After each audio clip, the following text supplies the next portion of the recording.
By the sand and the sea, under the clear blue skies of Hanoi. I got 1,000 hungry zombies for company, and there's so much here to enjoy. Got my weighted hammer and a bludgeon and skulls. They go splat like a big juicy peach.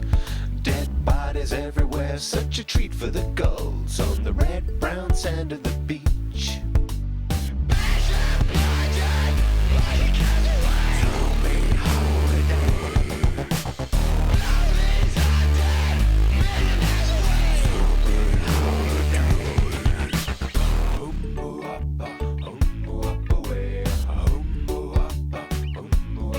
Slice the guts into spaghetti with electrical machetes, give them barbed wire cuts in the legs.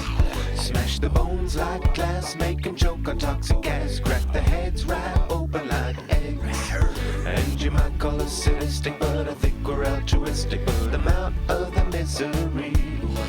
So if you're in a pickle, grab your cleaver and your sickle and come euthanizing with me.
Hello, and welcome to Final Show Films. I'm John, or Senstaku, as you might know me on Twitter, the executive producer here, and I just want to thank you for watching. It really means a lot to us that people watch, listen to, and enjoy our shows. If you want to help us keep making these shows as fun and lively as they can be, please join your fellow fans in supporting us at our Patreon page at patreon.com/fsfilms or by subscribing to our Twitch channel, twitch.tv/finalshowfilms. It really means a lot to us that the amount of you who do support us continue to do so, especially our $25 plus tier supporters on Patreon. Antitonic, Cat Waterflame, Samantha Bates, Maureen Monty, and Bradley Alexander. Every little bit helps, so thank you to all of our patrons and subs. Check us out on Twitter at Final Show Films and on our website at www.finalshowfilms.com for updates, go-live notifications, and more. We love interacting with you, so feel free to tweet at us or email us at finalshowfilms@gmail.com. That being said, please relax and enjoy.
Live. Hello, everybody, and welcome once again to Shadows of the Neon, our Werewolf the Apocalypse chronicle that we're running here on Final Show Films. My name is Jack. I am your storyteller for this narrative, and joining me this evening is Jeremy. Hello, my name is Jeremy. I'm playing Aiden Taylor, child of Gaia, Philodox, Hamid, Trainwreck.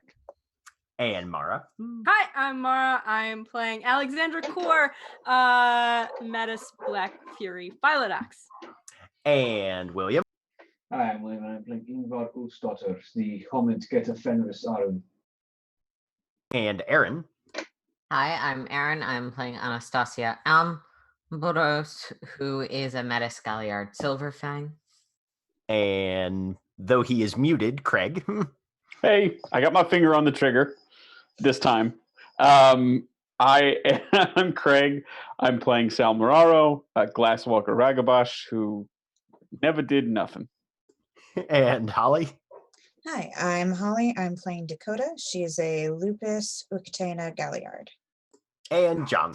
I'm John. I'm playing Hekau, the Hamid Sanastrata Theurge. And before we begin, I just want to really quick tell everybody that's watching about Desert Bus for Hope, which is still an ongoing charity event going on over at twitch.tv/desertbus, as well as desertbus.org. It is a long-running charity event started in 2007 that raises money in order to provide gifts and toys and electronic entertainment to children in hospitals and domestic violence shelters around the world. They have raised over $5.5 million lifetime for Child's Play in order to provide kids with these sorts of entertainments, because it sucks to be, especially when you're a child, especially around the holidays, it sucks to be sick and in the hospital for a long time. They provide all manner of video games and toys for these kids, including partnering with companies like Oculus Rift to get VR headsets into places like cancer wards and into places with kids that are recovering from serious physical trauma and that can't get out of bed very easily, to allow them to do things that are fun and enjoyable and provide them with agency that they don't necessarily have on their own in the rest of their daily lives. It's a really great cause that has very significant personal meaning to myself, as well as many others here at Final Show Films. We've supported this charity event, as well as this charity in particular, since the inception of Final Show Films. This year's run, they have currently raised $576,444 for Child's Play. That number is only going up. They have currently played Desert Bus, Penn and Teller Smoke and Mirrors Desert Bus for 130 hours. They have 156 hours total at the moment to go. And the more money they raise, the longer they go, the more money they raise, etc. They have really great stuff that still has not yet been given away or auctioned off. I believe later on tomorrow night they have an auction for a life-size replica Master Sword that was handcrafted by a prop manufacturer that makes really good work. All manner of stuff they do. They spend a week of their lives every year kicking ass and entertaining people to raise money for children. Go check them out, desertbus.org, as well as twitch.tv/desertbus. Support them as we all do here. And Muted. Jack, you muted. And also, before we begin our game for this evening, to our viewers, the next few chapters of this chronicle deal with some very dark moments of American history. We will all strive to tell this tale with the utmost respect for those who came before us and who lost so much in the pursuit of their freedom. For all of you, we invite you to join us in lifting up the memories of those who are gone as we investigate a version of their story. Now, last time we were in Vegas, the wings of the Mojave Pack took a moon bridge from the umbral heart of the halfway house cairn into the battleground realm, a region of the spirit world where reflections of conflicts are fought and refought eternally. It is here that they have been told they can find secrets to use in fighting the regional administrator, a powerful weaver spirit at the heart of the calcification of the Las Vegas Umbra.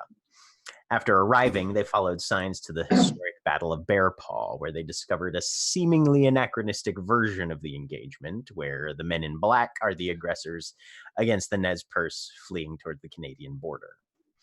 Having completed their initial recon, Hekau began to follow the instructions of Speak to the Fallen Warriors by summoning the spirit of a dead weaver drone, with mixed results. The spirit did indeed manifest from the remains Hekau had harvested, and then immediately lunge for his throat. So we're starting this evening by making sure everybody in Roll20 selects your token and rolling initiative. Can you, I'm sure it's very simple, remind us how to roll initiative in this specific system? Yes, so you will go on your character sheet to the combat tab after you've selected your token, and then you just hit the initiative button. It's right there at the top. It should say initiative, dexterity, wits, blah, blah, blah. You just hit the initiative button. Okay. How do we select our token? You just click on your it. Yeah, just click it in the I don't know, like the little bubbles will pop up above it. Mhm.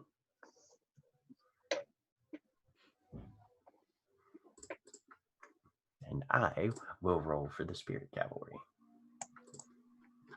I predict he's going on 35. He's going on 17.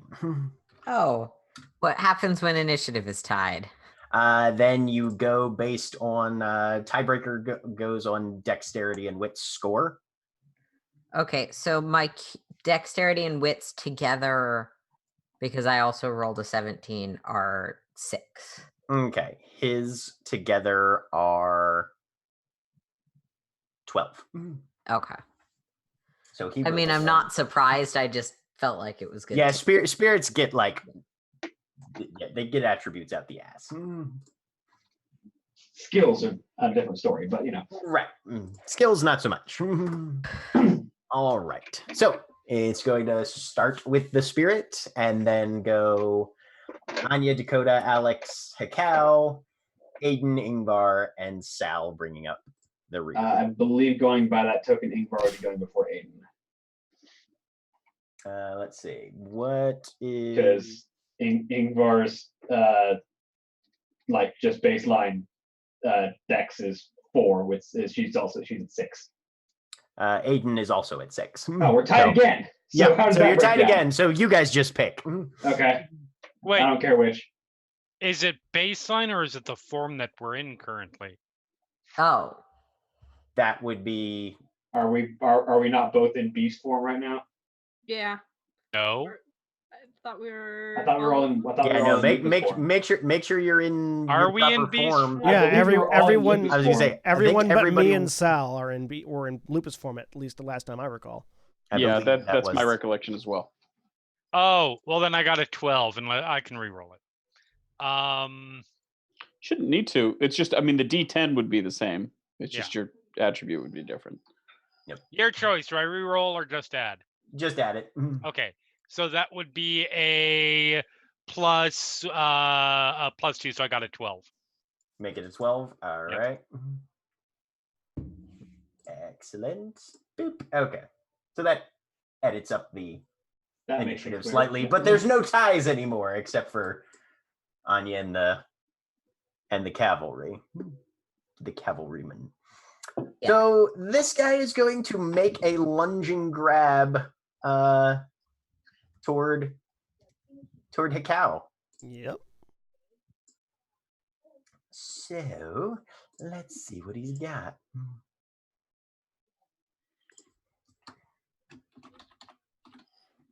All right.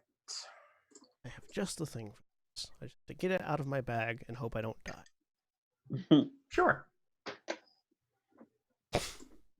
Okay. Those seem like high hopes. So he gets 3 successes. Okay. And this will be bashing damage. He's just using his hand. I like how he attacked me with a chokehold. Yep. So you are soaking 5 bashing damage. He's just wielding some bok choy and smashing it in my face, I guess. Exactly. I mean, he's wielding a Canadian radio station licensed in Sarnia. I would remind you, there is a Pokemon you are excited about. There is. I soak 1 of those. Okay. I forget how do you stack bashing damage again? It's just slashes down until... Yeah. And it's just one at a time. Only it's not stacks 2? up. Correct. It only stacks up once you've been incapacitated. Okay. Yep. And then it starts turning bashing into lethal. Okay. 1, 2, 3, 4. I'm at wounded. You're at wounded. All right. So Anya, you see this Weaver drone man in black, very tattered. It would be safe to assume this is not what Hekau planned from what he's described, correct? Very much so, I would say. Okay. Well, I'm gonna try and check the combat attacks I can do as a werewolf. Bite is a thing. I'm gonna try and do a bite. Okay. Are you staying in your current lupus form? Yes. Okay. Actually, no. I can automatically turn to. Yeah, you can without expending an action. So yeah, I'm gonna go Krynos. All right.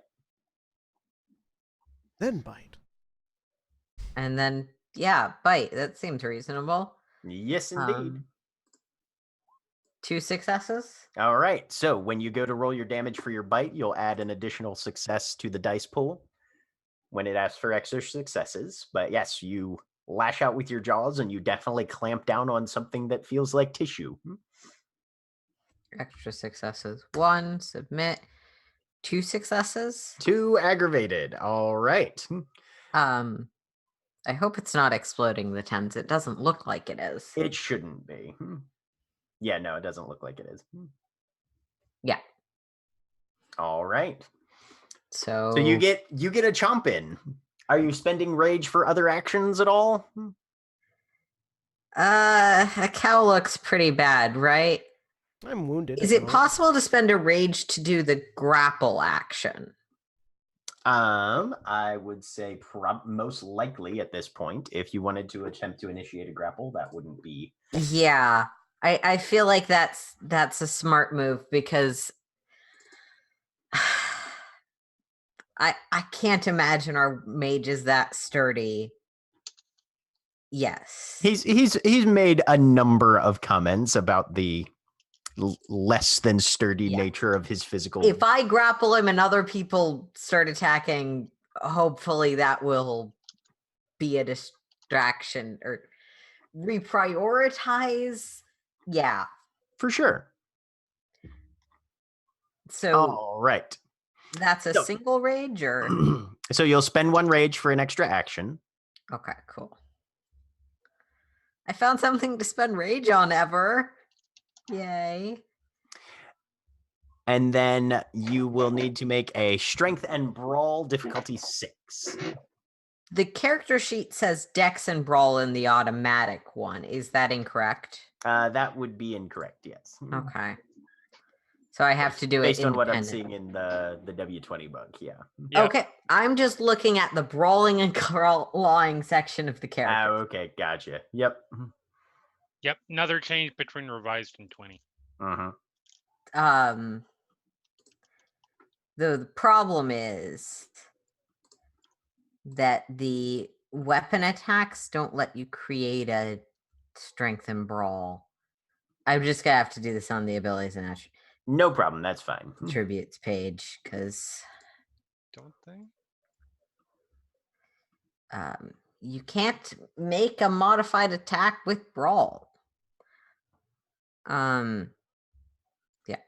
All right, what's the difficulty on that? Difficulty is 6.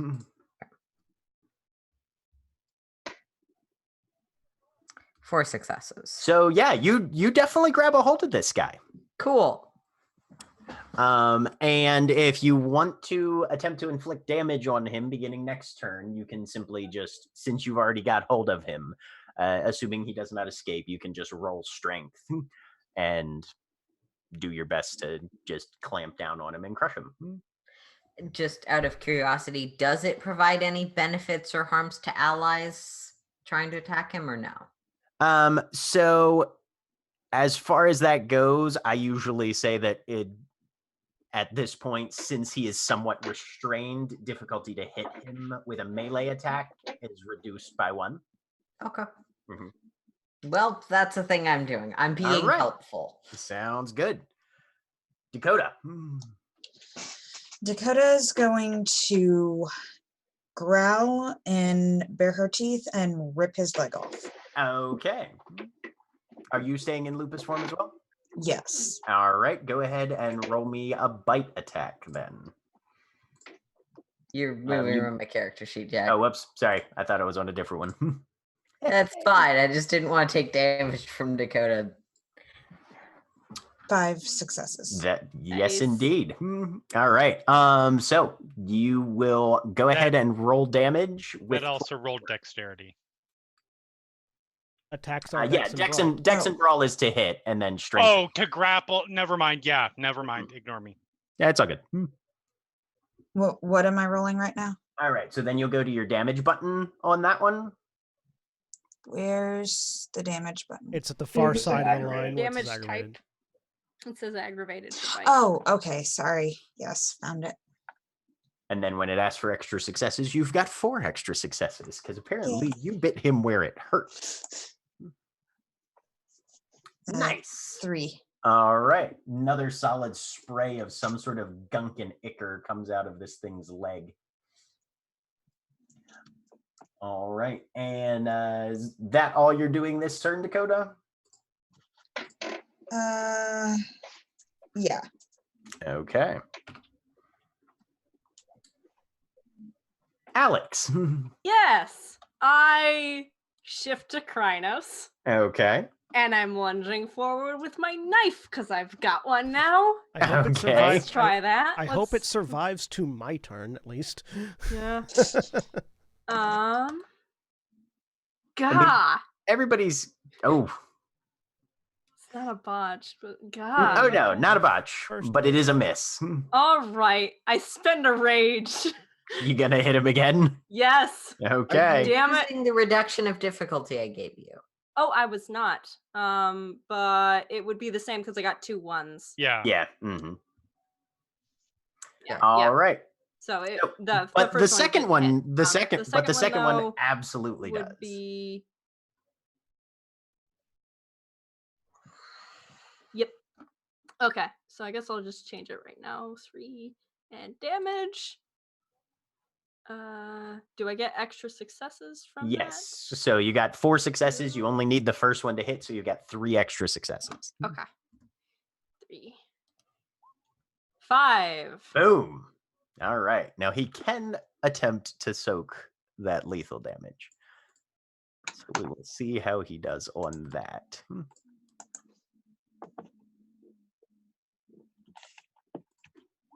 He does not soak any of those. Awesome. Yep. All right. So he manages to squirm out of the way of the first strike, but the second one catches him right up under the ribs. Yep. And there is another gout of this rather unpleasant liquid. Aiden. Yep. Yeah, I am also going. I'm spending a rage, so some turning to Krynos is instant. Okay. And I'm gonna claw. All right. Reduce your difficulty by 1 since you're making a melee attack against a grappled opponent. Okay. Claw. Ooh, that makes it to 4. No, wait. Nope, to 5. I was gonna say, yeah, I think it's difficult. Yeah, I was looking at bite there. Ah, yes. That's 2 successes. 2 successes is a hit. Uh, You don't have any dots in Brawl, do you? I don't believe that I do. No. Okay. Normally, Aiden normally uses his staff. Yeah, he usually beats sticks. Yeah. Aiden's normally supposed to just be hitting things with a stick, but you know. But that's okay because I did 5 aggravated. Because Nice. you rip a solid chunk out of this guy, and he is looking quite tattered. Well, he's gonna look a little bit more than that. I'm sorry, you may not get a chance to fight your attacker because I'm spending a Gonna rage try- for Talk. Okay. second attack. Sounds good. There's 3 successes, Excellent. and so that's The second claw comes 2. around. I wonder if it's able to And there's soak another any of 2. Not aggravated, probably. Not aggravated. He can soak the lethal. He can soak bashing, but he can't soak the aggravated. You're in luck, Cacao. He's still alive. Okay, cool. So, Hekau just says, hold him still and don't kill him. Hopefully, they won't. I'm going to cast Spirit Snare. Okay. Which will help them hold him still, as well as help the next part of my plan. The problem is my plan requires 2 turns. So. As long as he doesn't hurt anybody else. I mean, he's going to try, but hopefully you guys can just hold him there for a bit. Okay. Listen, somebody is not entirely rational when their pack members get hurt. I know. Yeah. I know. That's why I said hopefully. I need to roll Intelligence plus Occult difficulty 8. Yep. And spend a Gnosis point. And spend a Gnosis point. It deals no damage, but it reduces the spirit's willpower by 2 for the purpose of all combat actions for the rest of the scene if it succeeds. Which I need its willpower down by 2 so I can then play the Harmony Flute to make it stop fighting. We have ways of making you talk. Exactly. All right. Let's see how this intelligence and occult goes. 1 success is all I needed. Yes, it is. All right. So his willpower goes down by 2. So that reduces his effective dex and stamina both. All right. You can spend a rage for additional actions. I've only got the 1 though. And I might need it. Okay. If they can't keep him still, I might need it. So hey, I have no combat skills. You don't get to come at me about not keeping him still. No, that's not what I mean. I'm saying if the 6 of you can't pile on and hold him still, I might need the rage to not die. It's what I'm saying. Did you spend one already? No, I spent both of my rages previously. I only have 1 at the moment. And now I've only got 1 Gnosis as well. Was that more than a couple nights ago? No, it was yesterday. That was... Okay. It was...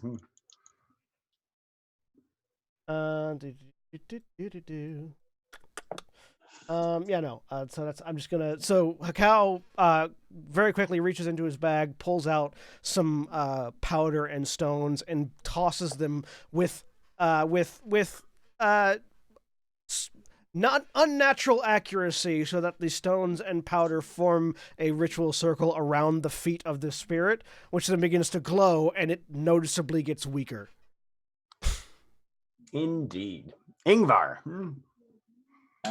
I'm just gonna see if my dice don't feel like letting me shift again. I'm just gonna try and shift to Kynos. Okay. Oh, good. I made it. To Hispo. Made it to Hispo. Because rolling 8 dice. Yep.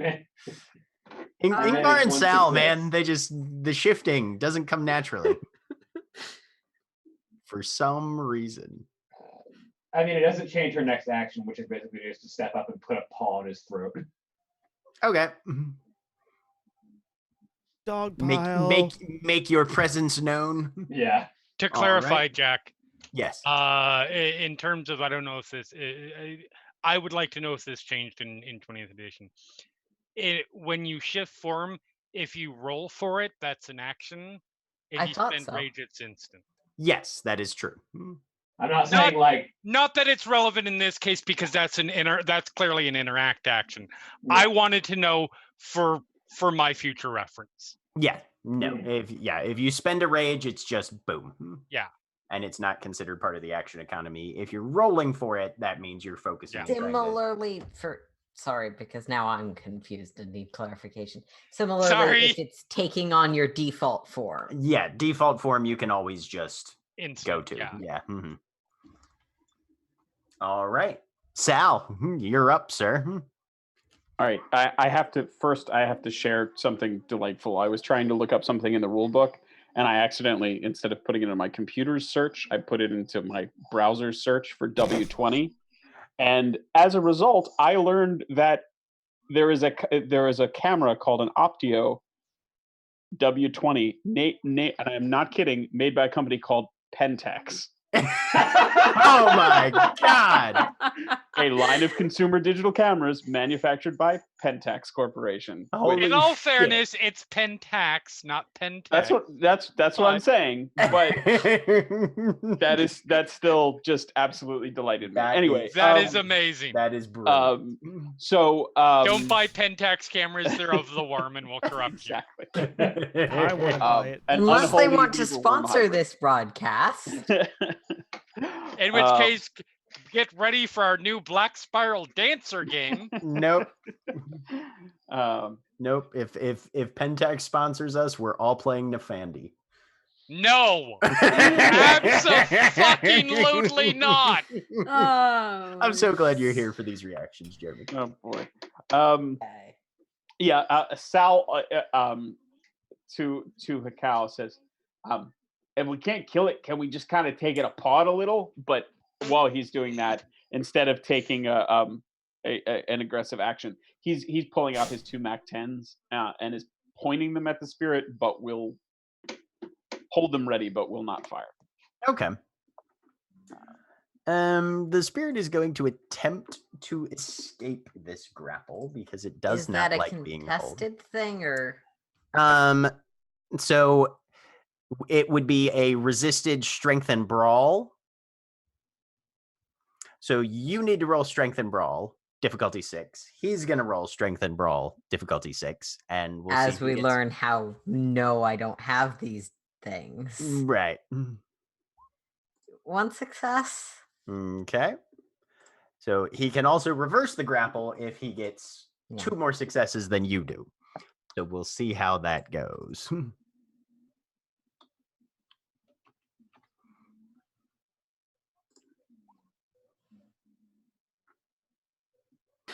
Okay. I'm not at all surprised, but I do want to apologize to everyone else who had plans that this. It's fine. So this spirit with a weirdly sinuous grace just slithers out, grabs Anya's wrist, twists around, and now has her arm behind her back and its fingers clutched around her throat. Can we now use readied actions? At this point, you can. Okay. What would you like to try to do? Tommy's new trick. Okay. I'm gonna shoot the hell out of it.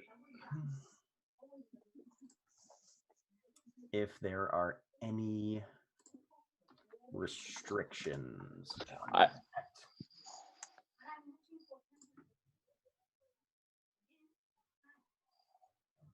What the? Is that me? I don't know. Is what you? No, there were a loud series of noises. I'm gonna assume it was on my end. Oh. Sorry, I didn't hear it, so probably. There's somebody doing something in Roll20. Something is calling from inside the house. Something. It was more like something is rolling from inside the house. It was that Roll20 roll sound. Okay. So in this case, Craig, I will say that given that this thing is actively using a much larger being as a human shield, the +2 difficulty will still apply to these shots. That seems more than fair, because I was going to ask you if I could do it as essentially a called shot. So that's right. Yeah. Mm-hmm. So yeah, you will still have the +2 difficulty on your dexterity firearms roll. Which does make it a difficulty 8. This is the gift that makes it so you can't accidentally shoot your friends, though, right? That is exactly so. Okay, good. Yeah, I would not be doing it otherwise. Although I don't remember how well any of the rest of you know that Sal has that, so this may not look. I think pretty great. much we've done enough training. I think we all know you have that ability, and also several of us have seen you use it. We saw you use it in the many conversations we've had about gun safety and the relative dangers of handing civilians guns. I feel like it must have come up at some point. Yeah, it probably has. All right, let's see. So it's a difficulty 8 then. Difficulty 8 shot. Yep. Mm-hmm. Okay, and if I'm shooting with both of them, do I make 2 rolls at a higher difficulty, or I'm have one in each hand and I'm opening up? So your offhand penalties still apply to, but as I read it, you can only apply it. You would have to spend another point of gnosis and make another roll. Okay. If you wanted to have it apply to both hands. Can I? Okay. Instead, can I make one roll and then choose to spend a rage to make another attack with the other hand if I need to? Yeah, obviously definitely. also spending another gnosis. Yeah, definitely. Okay. All right. Well, let's see what this does first. Nice. I may not need to. That's a lot of dice. I mean, yeah. Wow. You when you do a spray attack, it adds a ridiculous 12 number. Extra dice or something. It adds a ridiculous number of bullets. Yep. So that hits with 9 successes. That hits. Just this spray of bullets, just like Macross missiles around on his stuff. It is one. The way I picture it is 100% that scene from Fifth Element, where Gary Oldman is like, and replay sends every shot to the exact same location. Bullets just loop around behind him. Damage, and Sal just says, all right, don't move. And he starts shooting. There's definitely a little bit of an eye roll at that. Like, yeah, as if I could, but right. And then, so 8 extra successes? 8 extra successes. 7 successes. All right, let's see if this fucker can soak 7 lethal damage. I'm going to guess that he cannot. All right, so he soaks one of those. Because last time I saw it, he didn't even roll 7 dice. Nope, he sure didn't. But yeah, so yeah, those bullets you can feel them zipping past your ears there, Anya. But none of that, it's disconcerting. And you can feel a little bit of singeing on your cheeks and ears, but other than that, none of them make contact with you. And that grip around your throat just loosens as this thing slumps back down into the ground and slowly, but faster than a normal body would, is beginning to decompose. Question. Should I still roll? And if so, what's the difficulty? So, yes, seeing Anya taken hostage and that whole thing, you'll be making a rage roll, difficulty 7. Okay. Just because my turn was directly after, can I try and sort of get away from where it's decomposing? Mm-hmm. Yeah. Okay. That. I'm not there. It's fine. Yep, you're good. You're good. Wait, not there as in not in the area anymore, or not there as in something else? Oh. So, something different happened. No. Aiden just has a moment. Okay. Yes, Aiden has a. There was a moment where there is a threat of triggering. Cool. Before bullets started flying, there was a look like somebody was about to charge. Yes. There is a phrase spit out in Macedonian. And can I tell if there is... I'm just watching the corpse decompose, and I want to see what happens. So, you can go ahead and give me a perception and occult. Difficulty 6. With a +2 to my difficulty, because I'm looking at a thing. Yep. You all right there, Anastasia Ambrose? I am fine. I think it is safe to say we have tried Hekau's plan and can now move on to whatever the next plan was. To a good one? Yeah. 3 successes. Shade. So Hekau, as you're looking at this thing, it's inert. It's breaking down into its component gnosis. You could harvest gnosis off of this thing if you wanted to. If I did that, would I be able to glean any information from it? Like, and not even like conceptual high body information, just like anything at all. Like, potentially. I want to. It completely ignoring anything that's being said. I move over to the decomposing corpse and I do that. I'm gonna harvest hypnosis and see if I can glean anything else from it. Give me a wits and enigmas, a difficulty 8. That I'm better at. One of the comments that is ignored by Hikau is Sal then turning to Hikau and shrugging and says, "Sorry about that, FedEx. It got real grabby there." What was the difficulty again? 8. Okay. And does my cool-headed specialty apply? Not in this case. Okay. No. Yeah. Or Continuing that conversation. It was my miscalculation of our relative abilities. You only took actions that became necessary. No, hell, I mean, you saw it going for FedEx and you grabbed it. That ain't a miscalculation. That's looking out for your pack. 4 successes. Hikau, so you harvest 4 gnosis out of it. Yay! And there is a resonance for a brief, just fleeting moment. It's like you can hear a song just on the edge of your consciousness. It's a beautiful, consistent, fluctuating pattern that has an immense depth to it. And you've heard the concept of the Akashic field before. Mm-hmm. A unifying knowledge that touches every aspect of science, philosophy, biology, all the it feels almost like a thread that you could follow to something akin to that sort of universal knowledge ocean. And then it's gone. So it felt like the spirit was connected to something greater. Yes. Could I, with the briefest of glimpses that I got, could I figure out how I might find that again?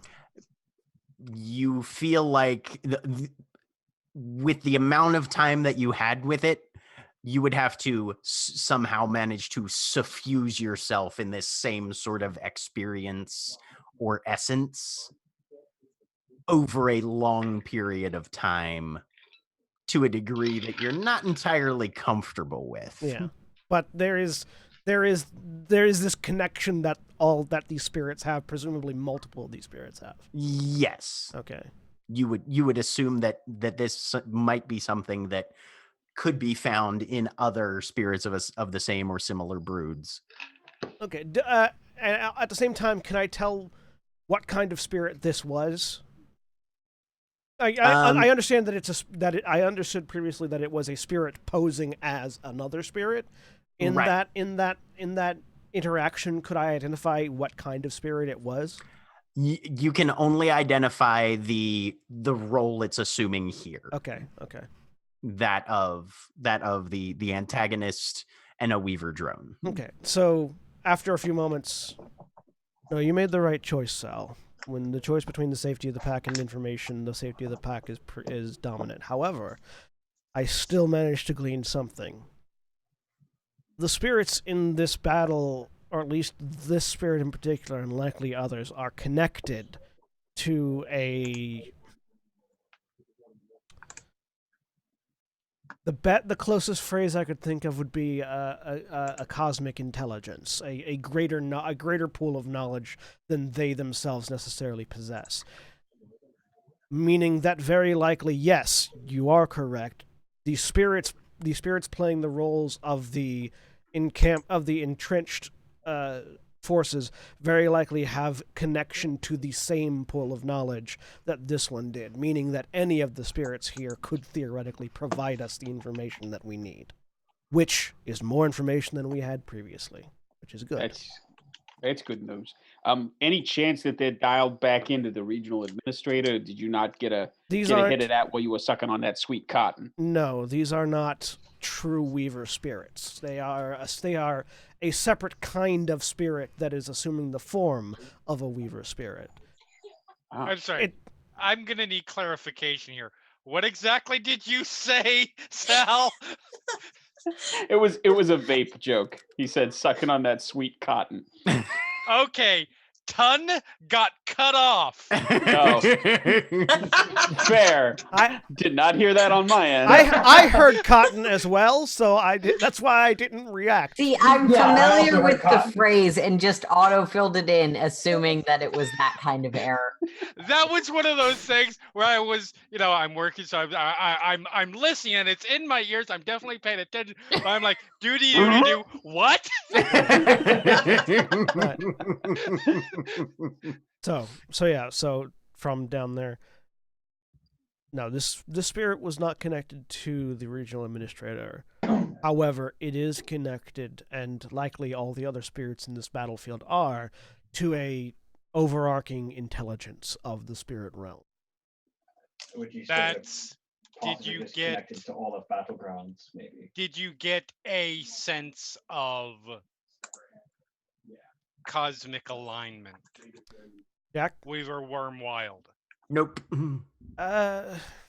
What do I know about the Akashic, that idea of the Akashic knowledge, or the thing that I tapped into? I mean, sometimes the son of a Hungarian shoemaker comes up with a weird theory and it catches on in the cultural zeitgeist.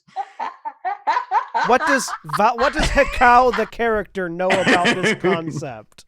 The idea that knowledge in and of itself is its own type of energy or essence, and that like all of the water cycle finds itself coming from and returning to the ocean, all knowledge has a similar source and font, and if you could tap into that, you might be able to literally access all knowledge, past, present, and future, maybe not even limited to this universe. Okay. And assuming that there is a spirit or a collection of spirits that could fulfill that role, because there's a spirit for everything, would I have any idea as to what alignment that spirit might take? Probably Weavery. Probably Weavery? Yep. Not innately, no. The concept of a universal pool of knowledge is vague at best. The idea that there is a collection of spirits that fill out this knowledge pool is not something that I have a confirmation of, other than this brief glimpse into what seems to be a greater pool of knowledge that the spirit was connected to themselves. However, if I were to hazard a guess, I would assume Weaver or Wild, probably not Worm. Right. So is this feeling fallen warrior-y to us, or do we need to look elsewhere? I think any of the spirits of this battlefield would fulfill that criteria. And what about what Zeno over here was saying about the fact that maybe that shared consciousness has to do with the battle that they're replaying, or do we think that Lopus? I'm sorry, Ingvar. Would you please repeat that thought? It was lost. The thing that I had suggested was that this shared consciousness might connect all across Battlegrounds, as in the place. Yes, that seems very likely. If I were to hazard a guess, I would suggest that this pool of knowledge is the thing from which the battles are formed. Some greater collection of sentience or some greater collection of knowledge or spirits that oversees the battlegrounds as a whole looks down and recreates these instances from its own knowledge and modifies it continually from its own knowledge to gain further insight or further ideas as to what might have happened in alternate circumstances or what may happen in future occurrences of the same battle. But ultimately, I think the something that's important and relevant here is if this is universal omniscience, essentially, then if it's taking the form of particular people in Battlegrounds, for all intents and purposes, beyond spiritual soul spirit, that kind of thing, these are those people. Effectively. Or at least the theoretical iteration thereof. Well, this thought on what the philosophical true nature of battlegrounds may be is interesting. We do need something more specific here, and I think it might be time to move on to another plan. Yes. That's what I'm saying. Dakota is- and Alex, give me perception and survival difficulty 6. Yes. If we can make an ally of one of the groups of spirits in this battle, we can possibly gain the knowledge we seek.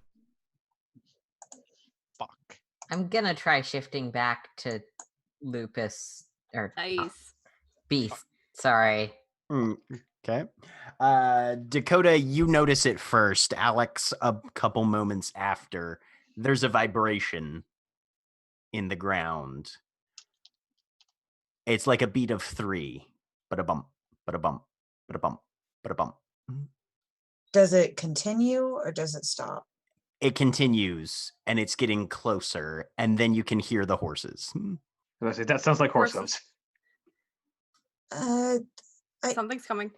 Yeah, I think horses are coming. Well, if we want to try to cross this battlefield in the sub-umbra, we should go now then. Oh, maybe we should check in with who's coming up on the horses.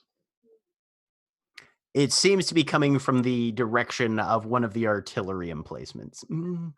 Umbra.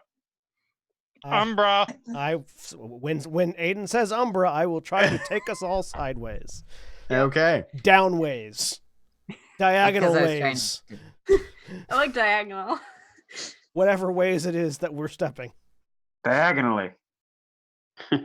It's coming from the artillery. Those are not people that we want to have discussions with. Yep. What, William? I got you. I knew someone would get the reference. What am I rolling again? Gnosis? Yeah. Gnosis difficulty 7. You're rolling your Gnosis's Gnosis. Yes. Since we're stepping from the Umbra into the Umbra. Oh no. Bad news, folks. I rolled 6 dice, got 0 successes. Oh crap. Welcome to my This is world. good. As soon as he goes to I'm trying. Okay. Okay. Do you still have your shades? Yes, but I didn't activate them. I just went. Yeah, Okay. No time. God damn it. No What's the botches. gauntlet like right in No here? botches, though. 7. Okay. Difficulty was what? 7? 7. Okay. The gauntlet, air quotes. Even better! Oh god. Okay. Well, damn. No, this is great. I'm stuck.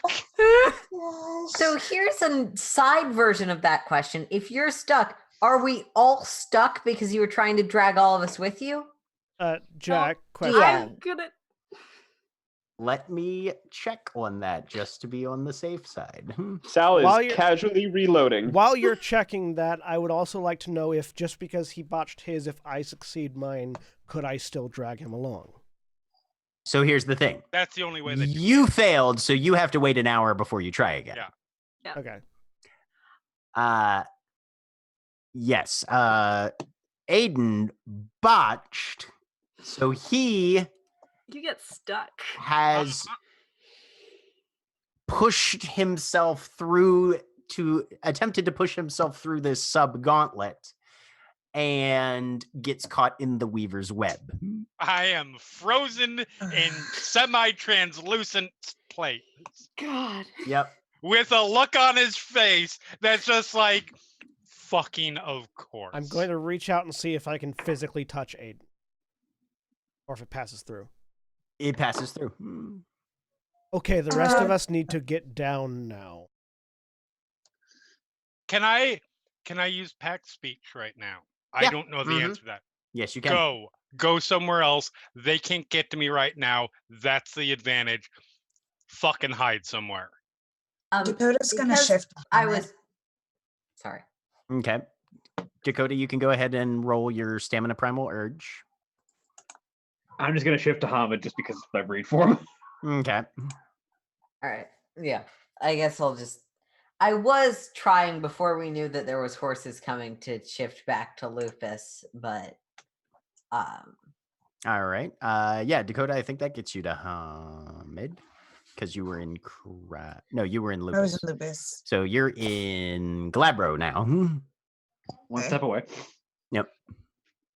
Do I need to roll again to get? If you wanted to get to Hamid, you'd be rolling again, and be your difficulty is difficulty 7 at that point. Okay, I'm gonna do that. Yeah, I guess I'll stay Krynos. But yeah, trying to find somewhere to hide or get out of the way. Okay. I'm probably trying to shift because we're not shifting over to the other sub Umbra.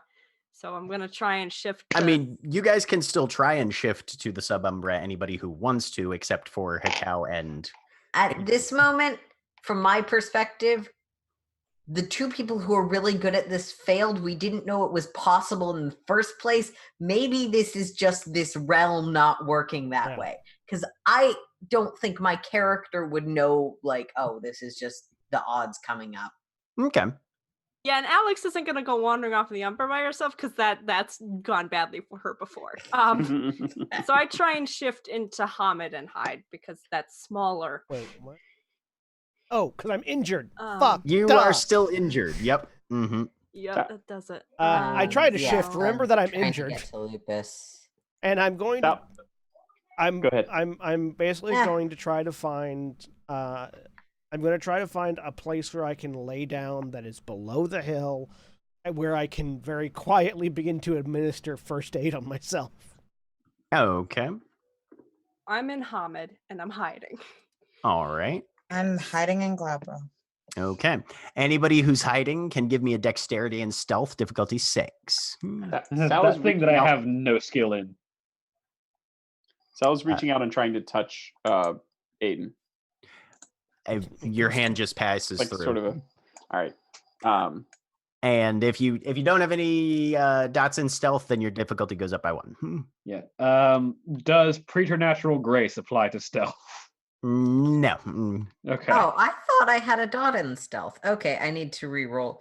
Do What's I the need to difficulty re-roll, on or should I just ignore it because 7 would have been the same as 6 was? If it would have been the same, then yeah, you can ignore 4 it. successes. I don't care.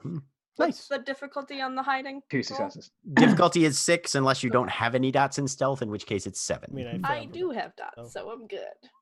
4. I don't have dots in stealth. I'll need to re-roll that. 7. Oh, come on. Oh, Sal. I still failed. Sal is too busy trying to touch Aiden. Okay. Oh, wait. You're still not rolling any actually, dice. Yeah, I'm not rolling any dice because of my wound penalty, so I just can't make the roll. Well, let's Should always see. still be able to make one roll one die. Yeah, you can still roll a die. Just go ahead and roll a. The sheet doesn't believe that. Yeah, well, the sheet's wrong. She can fuck right up. Hey, you made a success. I made 1 success. Hey, look at that. And once I'm down, I am going to be applying I'm going to be pulling out a Gaia's breath and using it on. Okay. Or you regenerate 1 health level of bashing damage per turn under any circumstances. So, and that was the type of damage you took. It was. Yeah. So I'll say roughly about now you've shed your penalties at least. Okay. Cool.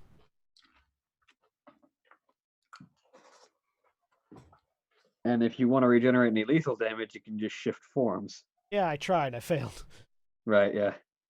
That's harder though when you're in combat. Yeah.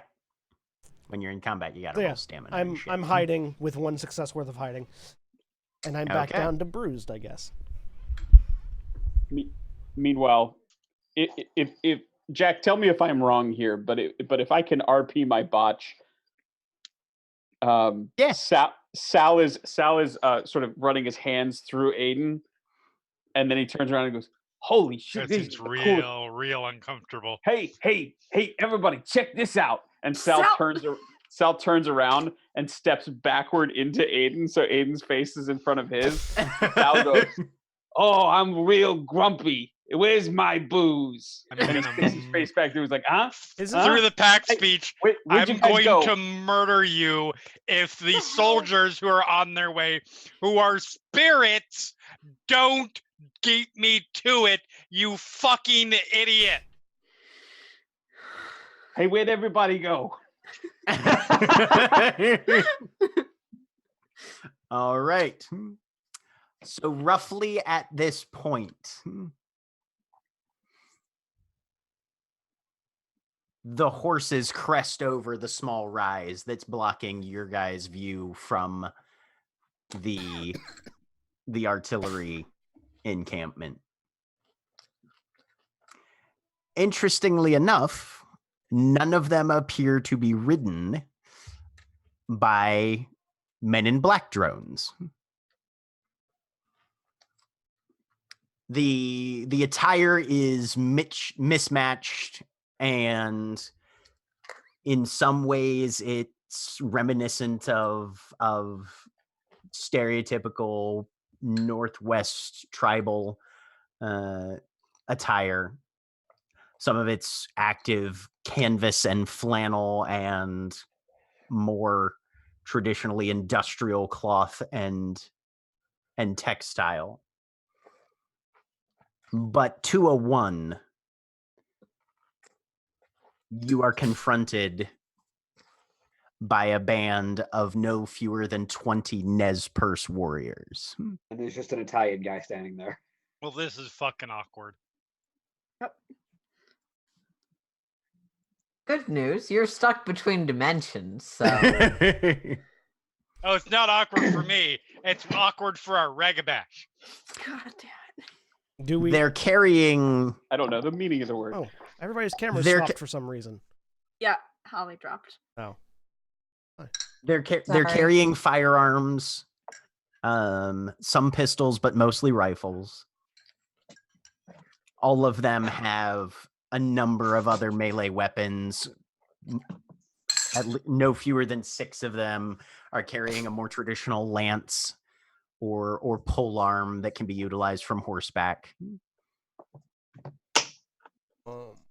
Sal puts a hand up and says, "Hey, so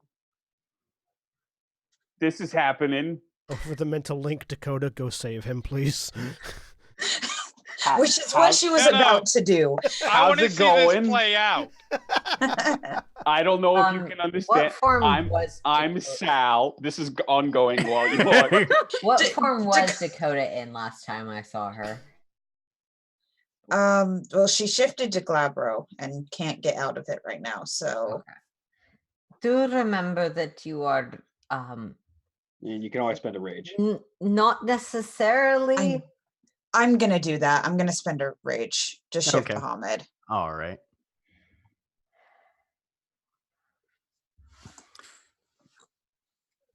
The horses are stamping. You can see the froth at the mouth as they're breathing hard. But a couple of them bend their heads to crop some grass. Through the pack link. Clearly in a sarcastic tone. Hey Sal, here's your chance. Step up. Open up negotiations. This can't go wrong at all. Sal, shut up. Don't do anything. But Sal, you have no fewer than about 4 or 5 rifles pointed your direction at this point. Yeah, are they other than pointing rifles? Are they responding to me? No, they're watching. Dakota's gonna run up next to him. He's probably just about to start going. All right, so me, Sal. Oh, hey, fella. Hi, hello. Oh, through the pack link. I'm Dakota. I'm not hostile. I'm not going to harm you. If you could please put weapons down. And a horse kind of shoulders its way through the ring a bit. and there is a tall man, dark hair, wearing mostly leather and flannel. He has a few decorations in his hair, some on his wrists and forearms. And he's wearing a pretty ornate beaded kind of necklace / chest piece that has a small hand mirror mounted in it. Swings down, waves to give the indication they nudge their horses back a step or two. Damn, Technicolor, that worked real good. He glances across at the two of you, glances over to where Aiden is, sort of ghost frozen in the air.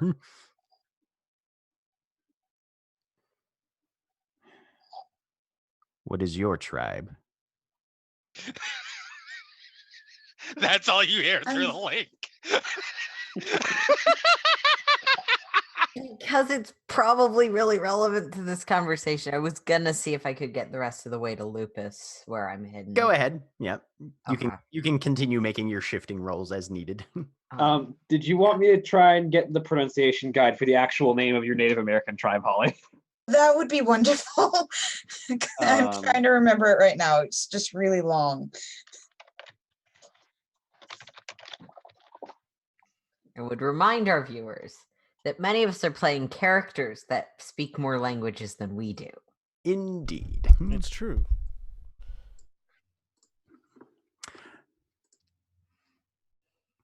It was the valley, right? It wasn't the Paiute, I don't think. It either started with a W or an M, and I can't remember which one. You're talking about the Winnemucca tribe? Yeah, I That. think. Yeah, that sounds right. Yeah, Winnemucca, I think was the. Mm-hmm. Yeah. It has ended M in it. Yeah. She answers with that because I cannot pronounce that.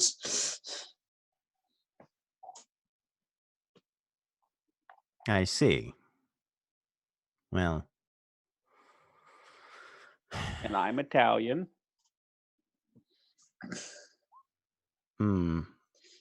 He's a friend.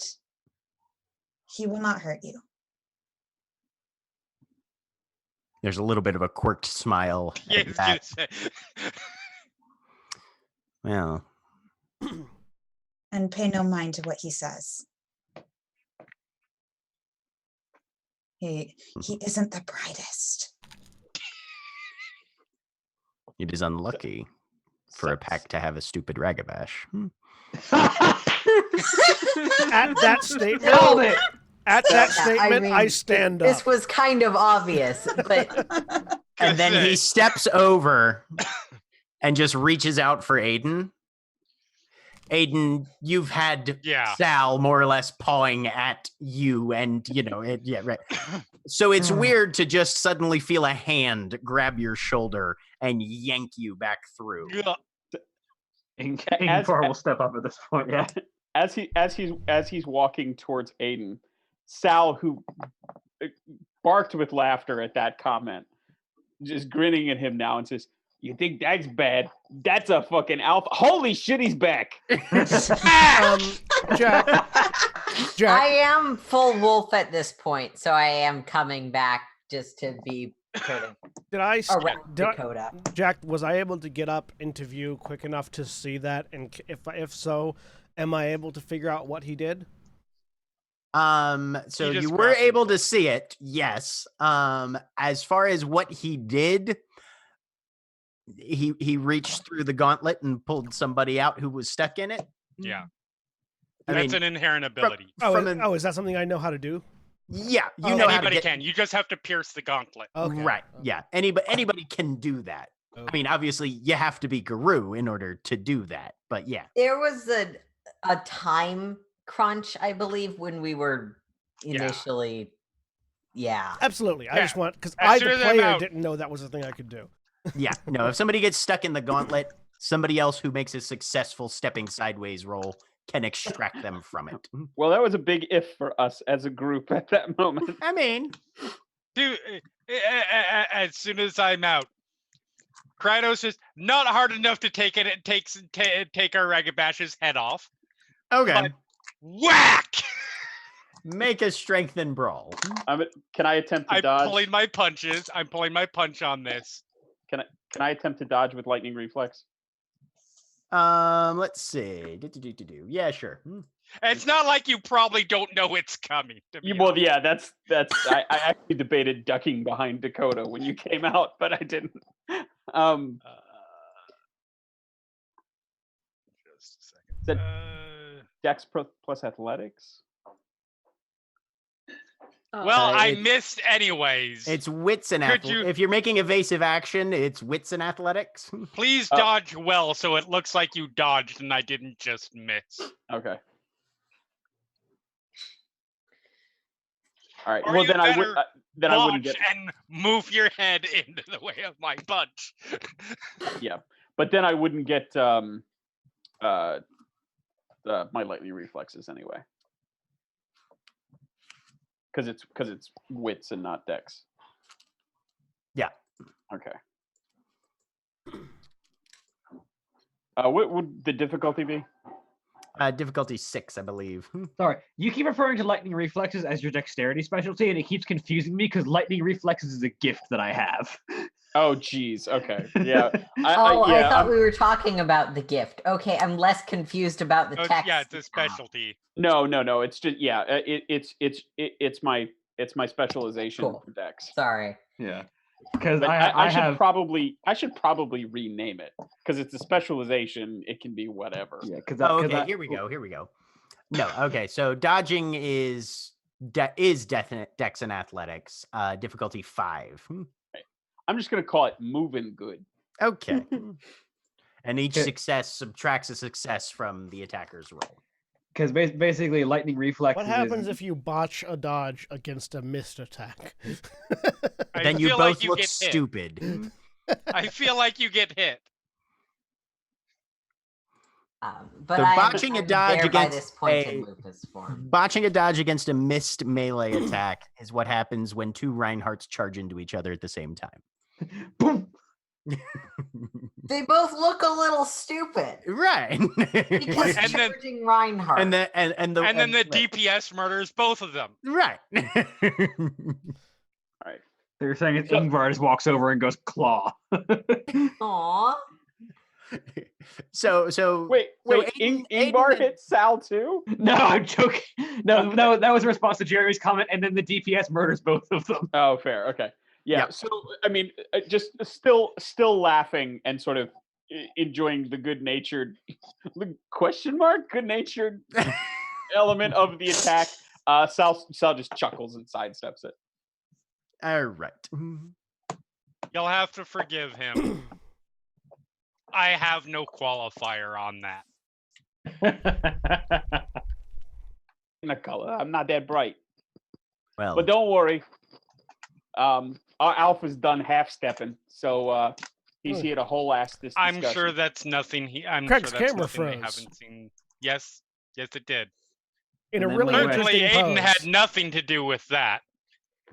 I missed what you said. My connection jumped out for a sec. Yeah, no. Oh, yeah. We were just commenting on your frozen camera face. No. I'm sure it's horrifying. nothing. I'm sure it's something that Rhea here, I'm assuming, has seen before. Well, the spider's forces keep watch at the perimeter, and we had best return to the camp if we do not wish to draw their attention.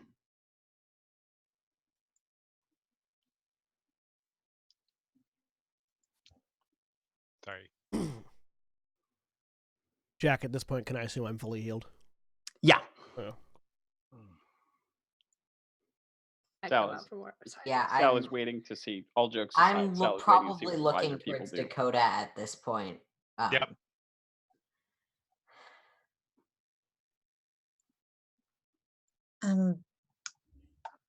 Is it all right if we go with you?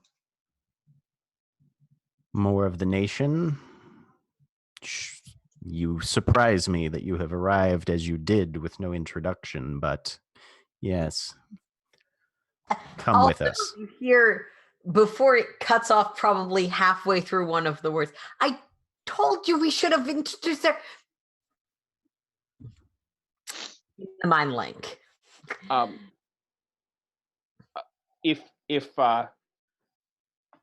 Look, if I ain't out of line in asking, I appreciate the invitation. Are there any of the nation on the other side?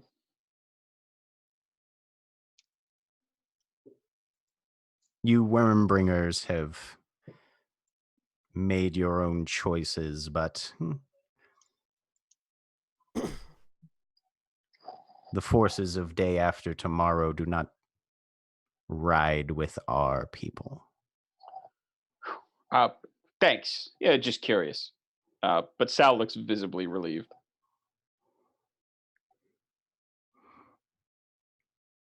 Come, we shall have introductions back at the camp. Thank you. He kind of glances around. You, points at Hekau. Yes. You are injured. You will ride my horse. We need speed. I don't argue. And this Nez Perce shifts into Lupus. The horse is kind of shying back a bit, and a lot of the other warriors kind of you get the idea that they've some of them have seen this more than others, but none of them are particularly comfortable with it. Does it seem that only the one talking to us is Guru, and the others are not? Best you can tell. Okay. I understand that they're all like spirits and meta and whatever, but do they strike me as kinfolk in their reaction to particularly Aiden? Yeah. Some of them. Okay. I was actually going to empathy that one. Yeah, go ahead and wits and empathy if you want. Difficulty See which 6. ones are having the human reaction and which ones are having the folk reaction. Yeah, I'm Sympathy curious. gives I'm also 6. a wolf right now. Specialty reading emotions. Yeah, that would apply. Meanwhile, I'm going to get on the horse. That would be 5 successes. I'm gonna give, if Hekau will accept it, I'm gonna give Hekau a hand up. Cow will accept. Alex Yeah, is those gonna... of you that are trying to sort of get to read the room, as it were, these are individuals. All of them look fairly borderline exhausted. Fair. Most of them seem like there's not that level of panic or delirium evident. So you'd say probably the majority of them are either extremely strong-willed or kinfolk in their own right. Correct me if I'm wrong, because I'm sure Anya would know this, but like, even if they were around Guru a lot, if they weren't kinfolk, they would still have the instant reaction a lot of the time. Probably, yeah. Oh. Mm-hmm. Alex is gonna sense worm while we're like people are getting on horses and we're heading out, just to make sure we aren't walking into a trap. I don't know. Okay. Just in case. fair. We accept Sal's help getting on. What's the difficulty? Difficulty would be 7 here. Okay. Is this? Do I sound I got better or one. worse? I just switched mics. The same. Okay. About the same, I think, yeah. Yeah. With 1 success, it's a little stronger here. Okay. It's still ambient, still kind of atmospheric. It's not concentrated around one Okay, it's not anyone in individual, particular. but for what you would assume was a fairly fairly wild, friendly sort of untouched wilderness historical era. There's a decent bit of worm here. There's worm in the air. I will say that over the mental link. Not surprising. It's a place where everything's fighting. So it's something to keep in mind for sure. Are you getting it off our new friends here, or just sort of around in the air? I smell worm in the air. Which means dragons because it's worm with a Y. Yes. Right. But following the group. Yep. Good looking out anyway. We'll keep our eyes skinned. I will attempt to stay on a horse. All right. I don't say ride, I say stay on. Sure. We move quickly. Run. And he takes off at a lope. Yep. Headed due north through the grass. I shift to Krynos and follow. Okay. Is anybody else changing forms before they run, or? I'm already Krynos, so I'm sticking there going for Okay. I'm Lupus. I feel like that's fine. All right. Everybody who's on foot, so that's everybody except Hikau. Stamina and athletics, difficulty 6. Oh, good. I actually make it to Krynos. What are the chances that I fall Can off I the spend horse a and willpower die? on this? Yeah, sure. Stamina athletics? Yep. Yeah, so spending that willpower. Jack, what are the chances that I fall off the horse and get stomped to death? Give me a dexterity and athletics, difficulty 5. Yep. I have no doubts in athletics. Okay, so just Come the dexterity, fuck on. difficulty 5. Or actually, Ingvar. because I spent the willpower. Ingvar, I'm beginning to doubt your capabilities as a Yeah. supposed badass. What was the, I'm joking. what was the difficulty, I'm Jack? lucky. All right, Jack. I'm a teeny tiny little puppy 5. wolf, so I don't have much trouble. 2 successes. 2 successes. You managed to not fall off a horse. Have I gotten like just extra rage at this point from this bullshit? Yeah, if you're having trouble keeping up, I will give you an extra rage point for that. Yep. This fucking hell. Your feet keep finding these fucking prairie dog holes and shit. And Like I am the most physically built of the group, and for some reason, Hikau has his boots in the stirrups, but he's not holding the reins of the horse. He's got both hands on the horn, on the saddle horn, and he's just holding on, just very stiffly riding this horse. All right. at the moment means I'm overraged. Yep. Oh, You God. guys splash across the creek, and the spattering of fire has apparently hit a lull for a moment as you all make your way into the dug-in camp area. It's not a great camp spot. It's not very sheltered. The wind is kind of ripping across it. You see a lot of people huddled up around these like half dug in tents and shelters, wrapped in blankets, trying to stave off the cold. And the guru that met you initially steps up, shifting back to a Hamid form, and waves for you all to follow. Yep. Is there And that's where we're going to take a break. Sure. Be back in a fit. Please keep an eye out on these messages.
We're back. Welcome back, everybody. So, you have been sequestered slightly into a corner of this, as you can now observe, very hastily fortified camp. And the guru who led you here kind of pads off to one side and resumes his Hamid form. I will go ahead and shift down, go back to natural form as well. As I get off of the horse, what's the term? Is Rhea? Is Rhea. Yep. Mhm. Rhea, if you don't mind, and I indicate the people that are very clearly cold and shivering, I could assist with providing more adequate shelter, if that would be acceptable. Yes. Do so. I will go around to all of the tents and anything else that is being used to shelter from the storm, or from the weather, and perform the rite of Cardboard Palace. Okay. So I shifted to Krynos automatically and then moved 2 more to Hamid. All right. Ingvar shifts to Glabro. Roll 6 successes when I'm trying to move 1 step. There you go.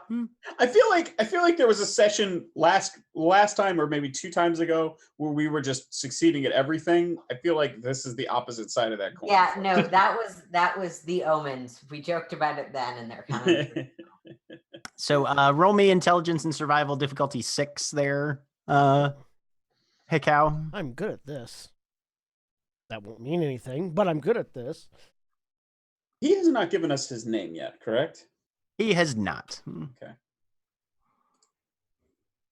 I have a lot of bonuses to talking with people. What difficulty, Jack?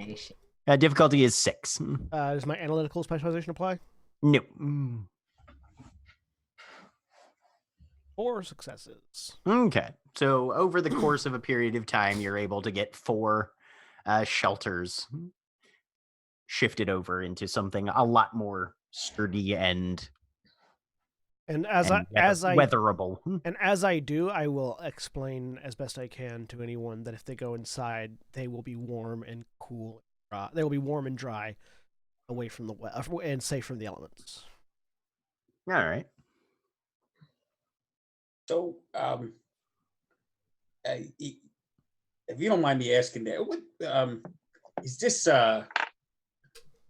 kind of like just your day-to-day here, or is this how often you got to do this? And he'll just sort of gesture around. Aiden goes really quick into pack speed before that speaks up. Realize they probably don't realize, they are not probably aware that they're just recreating things. Well, perhaps this is a time to let the people with expertise in this speak up, not the people with expertise in antagonism. Well, it's an important question to determine. Anyway. We probed the defenses of their artillery to see if there was any hope that we could quiet some of their larger guns, but currently they are well entrenched. I hope that Sitting Bull will be sending aid from Canada. We have sent scouts to let the Sioux know we are attempting to join with them across the border.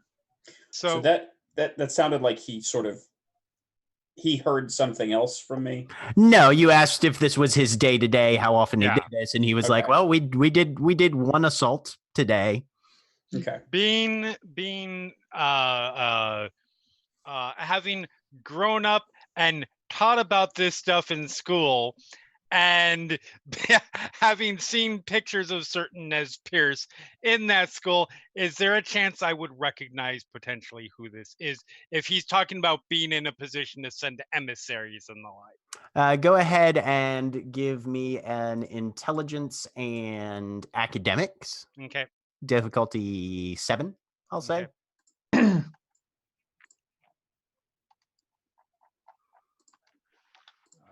7. There's one.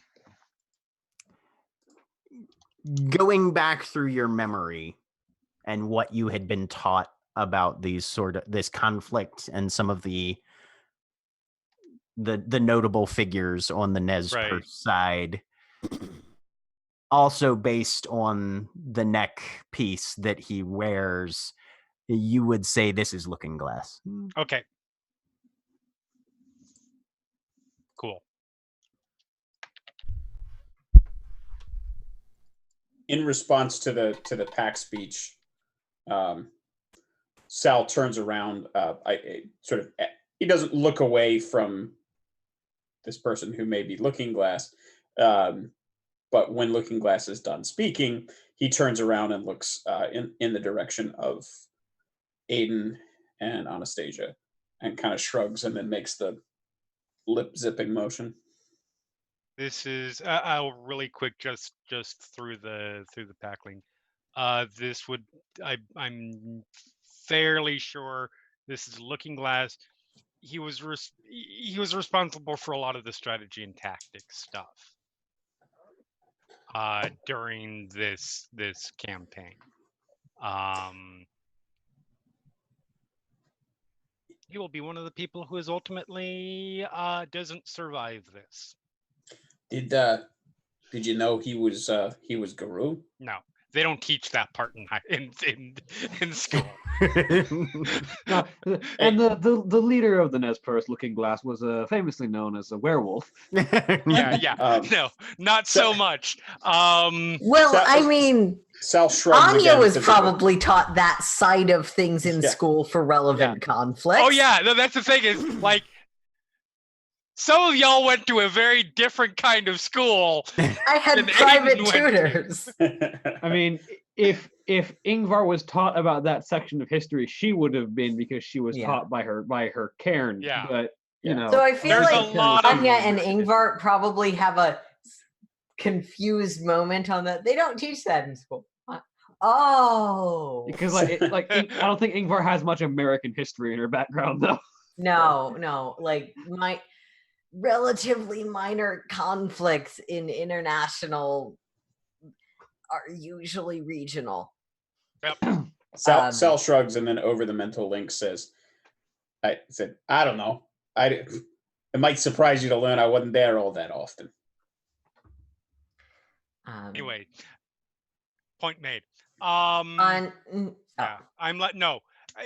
Aiden is mostly staying back, staying quiet, listening, and letting the good word people if handle it doesn't seem like Dakota has anything to say right away, Anya will.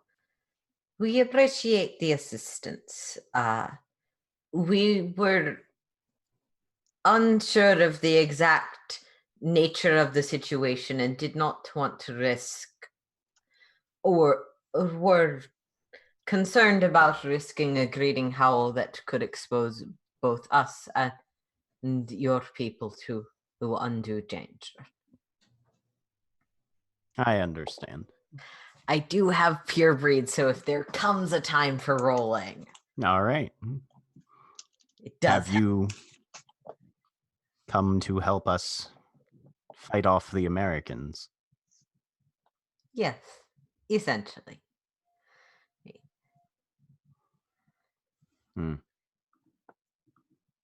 Well, Hinmatu Lalaket thinks that surrender is only a matter of time, but if you are here, then perhaps the Wendigo will be close behind. Kind of nods towards Dakota. It's good that a sister from our tribe is here as well. Okay, that answers the question I was about to ask. What language does it sound like he's speaking? He's speaking English, best you can tell. Yeah. Are his lips making English words? Yeah. Mm-hmm. Sal looks over at Anya and says, out of curiosity, what does it sound like he's talking to you? Is that over the mind link or out loud? Yeah. Yeah. Okay. Keeping in mind that English is my tertiary language. Right. Yeah. He's exactly. he's speaking English. Yeah. He's okay. speaking English. Am I wrong in my admittedly rough understanding of American history that at this point English would be fairly widespread among Nez especially Mostly, those yes. in leadership positions? Mostly, yes, particularly for people like Looking Glass and Chief Joseph, who's the who he just referenced. But he used English to address Dakota as well, even on the first conversation, right? Yeah, but Dakota Courtesy. did start that conversation in English. Courtesy, I'm pretty sure, because okay, I would assume that Looking Glass is very clear that the rest of us probably do not understand Nizbers. Okay. Sal just wanted to know how cool he should find this. Yeah, no, the Nez actually spoke fairly good English as a rule. But yeah. Jack, while I'm fixing up, and I understand I'm probably still doing this, while I'm fixing up these tents and applying the right to them to make them more livable for the people, I want to see if I can tell anything about their general condition, like if these people are starving, if they are still fairly healthy, if they have recently suffered many losses, or if they are just like on that sort of perpetual preparedness status. Go ahead and give me a wits and survival difficulty 8, I'll say, on this one. Does my cool-headed specialization apply? Not in this case. All right. No. 3 successes.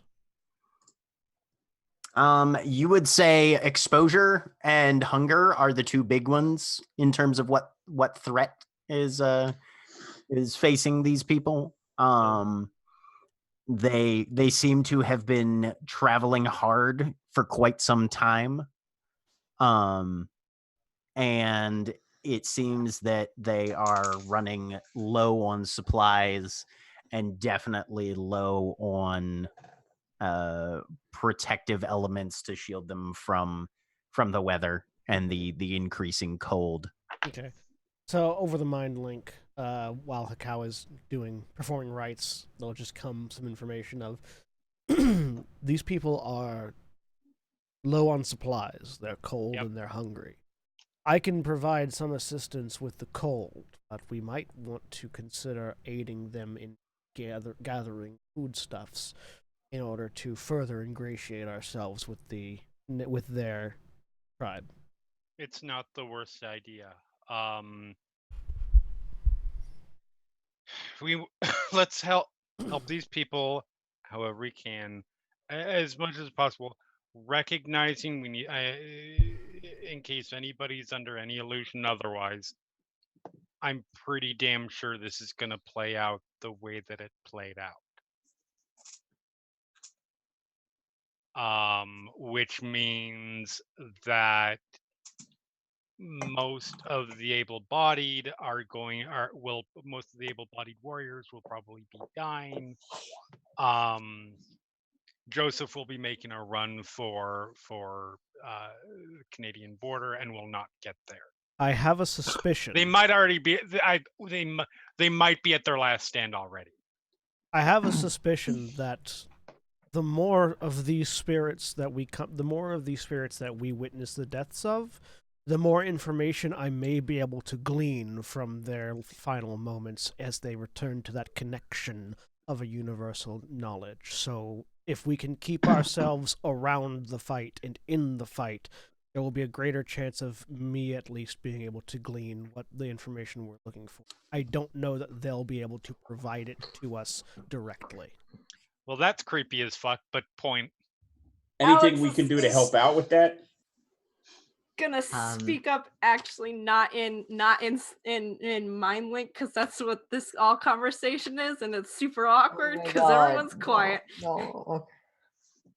I mean, I would assume Aiden is going off of the idea that Looking Glass is probably well aware that if a bunch of Gru are standing around staring at each other, Oh yeah. there's pack speech going on. It's still awkward.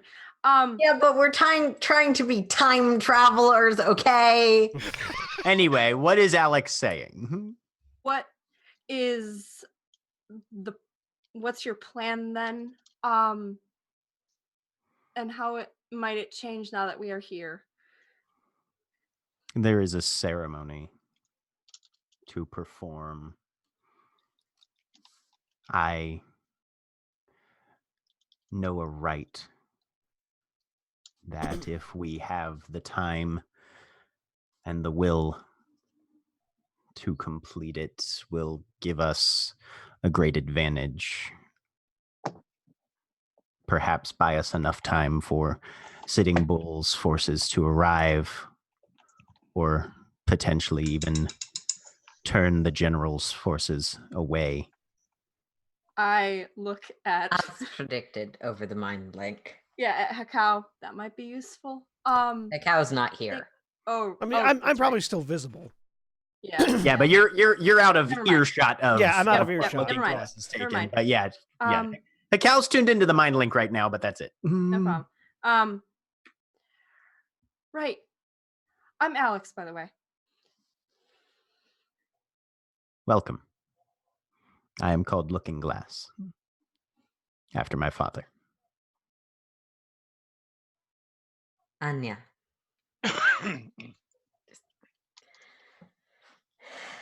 Like I said earlier, I'm Sal. Most of you have come from across the oceans. Aiden, deed named Dream.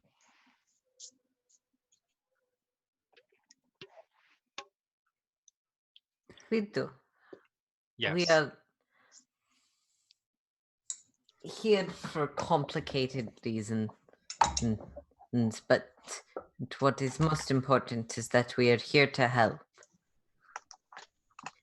And the best way we can do that is by asking. I was gonna say, and we're not American.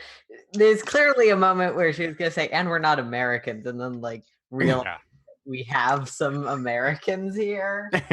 The best way we can do that is by asking you how we can.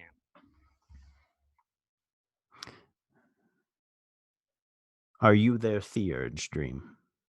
No, that would be Hakao. I'm a half moon. I'm alpha of the pack. Over the mind link. Hakao, once you have done what you can for those outside, your spiritual expertise would be useful here. So I will finish as soon as I can. Yep. You are young, it seems, in some ways, but not in others. Do you know the way to make a fetish? I do not. Hakao. 1 second. Hakao, do you have the right of the fetish? I am familiar with it, but I do not know it personally. I can make talons. We are not yet. As you said, we are young. We do not have an experienced fetish maker. Hakao can make talons, but that's it. Well, that is a good place to start. Then some instruction will be necessary. I'm going to learn to write from a dead spirit. Yep. It's a right Hakau's always wanted to know. I must see to the rifle pits. Meet me back towards the central fire after dark. Did he say? Did I understand? He said rifle pits. Yep. Does Sal know what that is? Give me just a straight intelligence roll, I guess. A pit in which there are rifles. That's why Sal's interest is piqued. I'll say difficulty 6. All right. You know, maybe it's a pit created by rifles just shooting into the Or ground maybe constantly. it's a rifled pit. Like it's just a pit with like rifling around the edges of it. It's a pit where you stick bayonet rifles in, like booby trap style. You said difficulty 6? Yeah. Nope. Sal says, "What's a rifle pit?" We dig a hole for the warriors to hide in while they shoot at the opposing soldiers. Well, shit. Look, I ain't much good at hooking the people up with stuff like FedEx is out there doing, but I can dig a hole with the best of them. You need an extra pair of hands? We can find something, yes. Come. All right, I'll go with him. He takes the next probably hour or so. There's a lot of crawling through brush and grass and trying to stay out of sight, attract as little attention as possible. He's checking on ammunition supplies, and there's anywhere from 3 to 5 people in each of these small earthworks, basically. They're keeping them as well supplied with ammunition as they can. It's not a constant fire. It's definitely not the Hollywood movie style. It's mostly trying to stay out of sight while keeping an eye on another guy about 150 yards away who's also trying to stay out of sight. Mm-hmm. And if you get a chance, shooting somebody in the head. Out of curiosity, sort of looking at them, I understand I'm probably just a right of cardboard palace on the tents. Would it work on one of those bunkers? They're not. It's literally a hole. Yeah, like okay. It doesn't have walls or anything. Yeah, there's no, no it's not. roof. Got it. There's no roof. Yeah. Jack, are you trying to tell me that Hollywood lied to me? They over dramatize certain aspects of armed conflict. I don't believe. Under dramatize others. Admittedly, Anya's not familiar with this conflict, but trench warfare and Russian history. Yeah. Indian history. Yeah, no, right. Rifle pit, you know what they're talking about. Okay. Yep. Yeah. Mm-hmm. Well, this is going on. Well, in that next hour, Aiden is going to go over to Dakota. Are you okay? No, I understand. I'm not. I can't just watch these people die. So when I keep in mind when I say that, I'm not saying we're going to stand back. I'm just saying and I hate saying it, but I'm trying to prepare you for the fact that we're not going to change the outcome. I don't even know what that means. I don't know what happens when we die here. Would it be possible for us to change the outcome? I don't know. Like I said, we're going to try. I don't think it's going to make a difference. And I think it's important to remember it's going to be very difficult to see. But it's important to remember that these are spirits. These are not your people. They're spirits taking the form of your people. Yes, but they're spirits of people that were. Maybe. We don't know the truth of that. They could be spirits that are just animated here in order to take the form and anima created by this omniscient force just to recreate these battles. It's really important to me that they not be the actual people. So I don't know if it's true, but I'm going to try my hardest to believe that, and I think it might make it easier for you if you do. Which doesn't change the fact again that we're going to help as hard as much as we can. Okay. I don't think it'll help me either way, but it might not help me. But just keep trying. I'll try. Okay.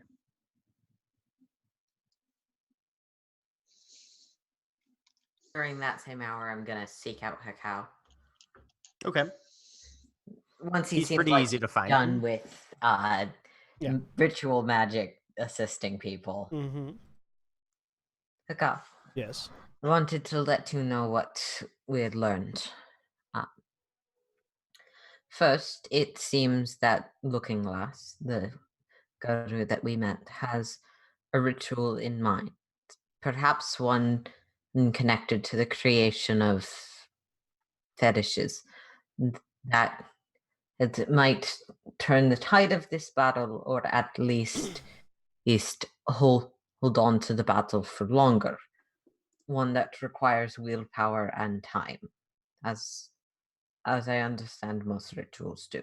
Yes.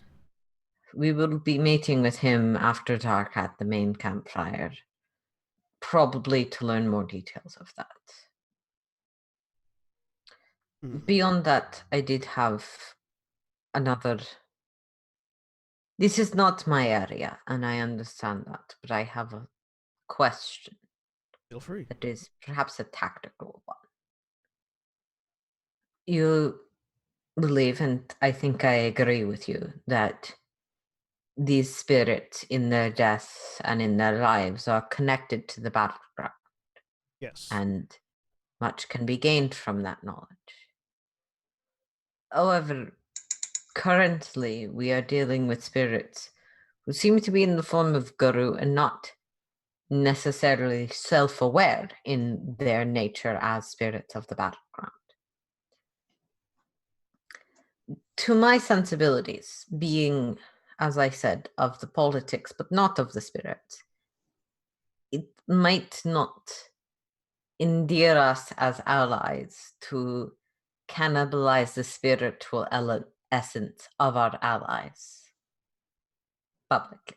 Yes, this is a thing I've been giving some thought to while aiding with their reconstruction. I'm not certain how we'll go about gathering the information, but I am confident that we will be given an opportunity. It's just up to us to recognize it when it occurs. I wonder, especially because Aiden is fairly confident that in the canonical version of this battle, Looking Glass died, I wonder if perhaps the knowledge from fallen warriors is connected to this rite or ritual. If theoretically they knew a ritual that would save them, but did not have the gnosis or the willpower to perform it at the time that it would have been used, is it possible that that knowledge could be brought back from the battlegrounds with us? If I am able to learn it, then absolutely. Or at least learn It is the basics of it. Absolutely the only way we can seek this knowledge, but it seems to be one place it could evidently be. Yes. Also, it is worth noting, perhaps worth mentioning to the others, while this does bear resemblances to the historical event, it is not. Which means that it is very likely that through our actions we could provide the tipping point Looking Glass seeks to win this battle. I agree. It may be in that victory also that I think that these are. I agree. This is a battle, but I suspect that that is perhaps not the most helpful thing for the others to hear, especially the Americans, Dakota, Aiden, and Alex. This is their history, their baggage. They need to see it the ways that they see it. The way that if we were and as Aaron flounders for specific battles in that part of Europe, that insert one of the many atrocities. Like Waterloo. Who knows? Name of from the part of Eastern Europe that they. We are both Prussian. Waterloo means fuck to us. You're not wrong. I'm just saying. I know like 3 battles from Europe. My point being, my character inserts something that would be correct because my history brain is 3 years old. Absolutely. If it was that, we would probably have our emotional reactions, and maybe we could control them better. Maybe we could not. No, here, understanding that this is an iteration that is different and may play out differently does not seem like it is a concept that Aiden is prepared to think about, because that raises other questions. Absolutely. I bring this up to you figuring that you might be able to find better words for a theoretical I will see what speech. I can do, but I think that I think that it might be worth waiting to be brash with that until it matters, the distinction, until and if the distinction ever matters.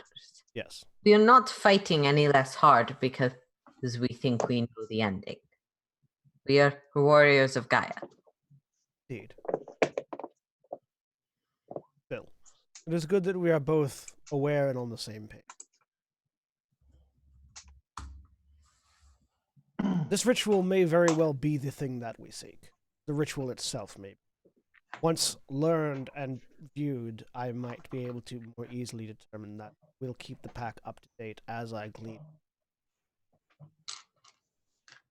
And in that vein, do you think that anyone here could also advise us on how to get home? I am worried we will find what we need to know, but it will be trapped forever, and it will be the greatest tragedy story, because that is how tragedy stories go. Jack, do I have any idea how we'd get home? I think we've asked this like 3 times. I don't know that. I don't know if I've asked. You have. I know Anya doesn't, but fucking- Anya just doesn't know anything about this. I just wanted to clarify if Hekau knows it all. All right. We keep asking. I know it's different people. So how do we get home from here? No idea. Okay, but how do we get home from here? Still no idea. But then Anya would also be like, "Why can I cross the gauntlet?" Yeah, no. No idea. If Looking Glass is in the role of a rite master, it is very entirely possible that I might learn a rite that will allow us to go home. As I recall, oh God, what's the name of the lieutenant that sent us here? Wings of Ravens? Wings of Ravens. He used the rite of Moonbridge. He opened a Moonbridge to get us here, didn't he? Yep. Yeah. Mm-hmm. As I recall, Wings of Ravens opened a Moonbridge to get us here. If I was able to learn that rite, I may very well be able to use it to get us back. Though that would That is sensible. If Looking Glass is the rite master, then getting on his good side and somehow managing to learn the rite from him would be our best opportunity. That makes sense. I apologize. This is probably my own fears more than anything. It is worth asking because, quite frankly, until you had asked, I hadn't thought about it. Perhaps it is not something that needs thought. If those who know spirits can trust that the exit will present itself, perhaps it will. Generally, when working within the Umbra, trusting is all you can do. It's very hard to predict anything will work out the way you want. I dislike this. You get used to it. I dislike this deeply. The Umbra does not work like math does. Yeah. Oh, that's Anya's having a bit of an Aspie moment, okay? Yeah. I understand. No, that's absolutely fair. I completely understand your concerns and disconcertion over the idea.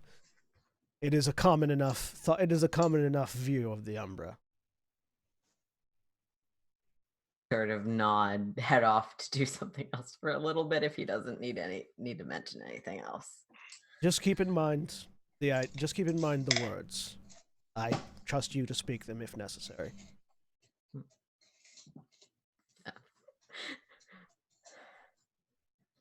And then I will.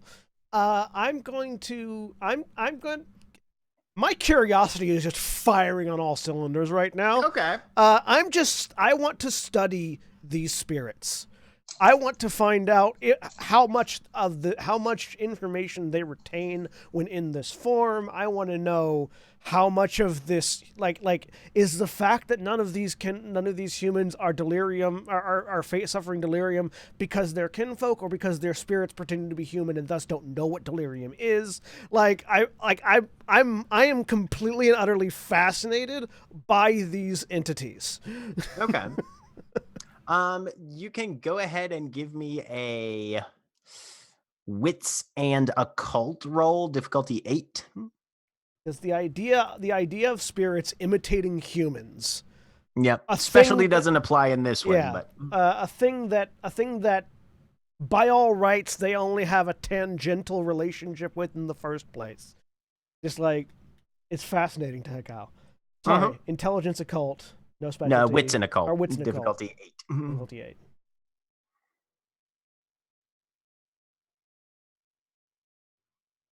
As that's happening, Anya probably referenced the Mongol invasion and occupation.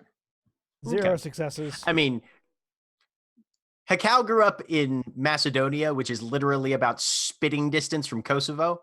So, yeah. But yeah, the Mongols work too. We have feelings about it. Yeah. So yeah, Hekau, as you're studying them, you can't get any hard, real confirmation of the various theories that are running around your brain, because there's the potential that it's just their spirits, so they don't do delirium, blah, Yeah. Or it could be they've taken on the position of kinfolk, but you don't know if all of these people are supposed to have been kinfolk or not. So that's difficult to confirm. You're 90% sure that only a few of them, if more than Looking Glass, are taking the place of people who were apparently Guru at some point in history, in some version of some multiverse somewhere. But yeah, there are a number of potentially fascinating theories here, none of which you're able to confirm with what you have at your fingertips currently. I'm getting lots of questions and no answers. Right. That's fine. That's what Hekau's doing until we meet back up. Okay. It's just constantly going off with like, ooh, wait, notepad, writing. Yep. All right. Alex is freaking out. This is a lot. And there's a lot of people. She doesn't really know what to do. So she's going to hang by Anya. Or not Anya. Sorry, Ingvar. Okay. Other Y name. And just... this is... just want to scroll through my phone. Ingvar, go ahead and give me just a straight intelligence and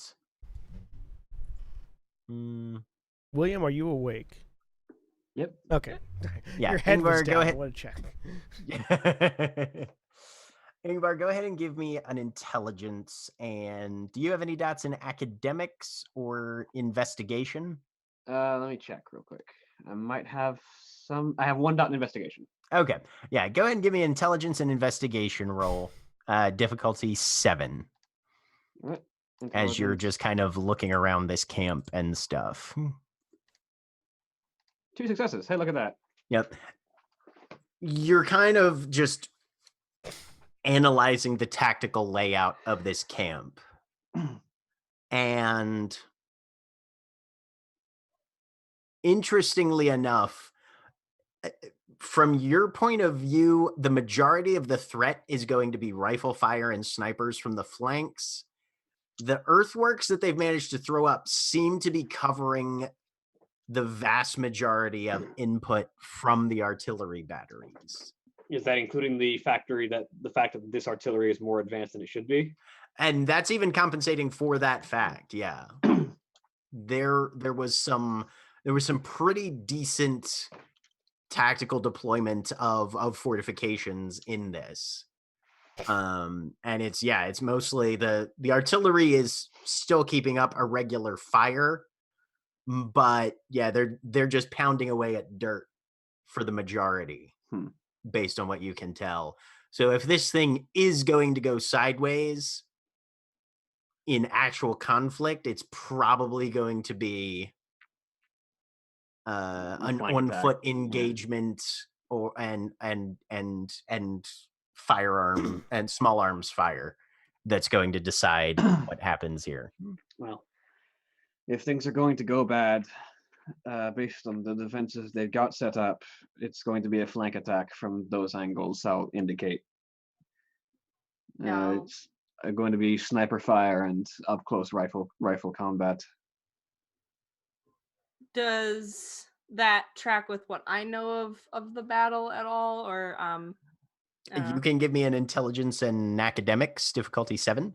Sure, why not? Trying to see what's different. I got 3 successes. I mean, you don't have a ton of details as far as the actual what happened play by play, but I mean that sounds about right. Yeah. And then of course this is a who knows how many times iterated do-over, so fucking anything could happen at this point, but I mean yeah, I think that's what happened. As Ingvar points out, her sort of analysis of the layout, it makes sense to you, yeah. But after a time and some time spent out on the perimeter pits, the Looking Glass returns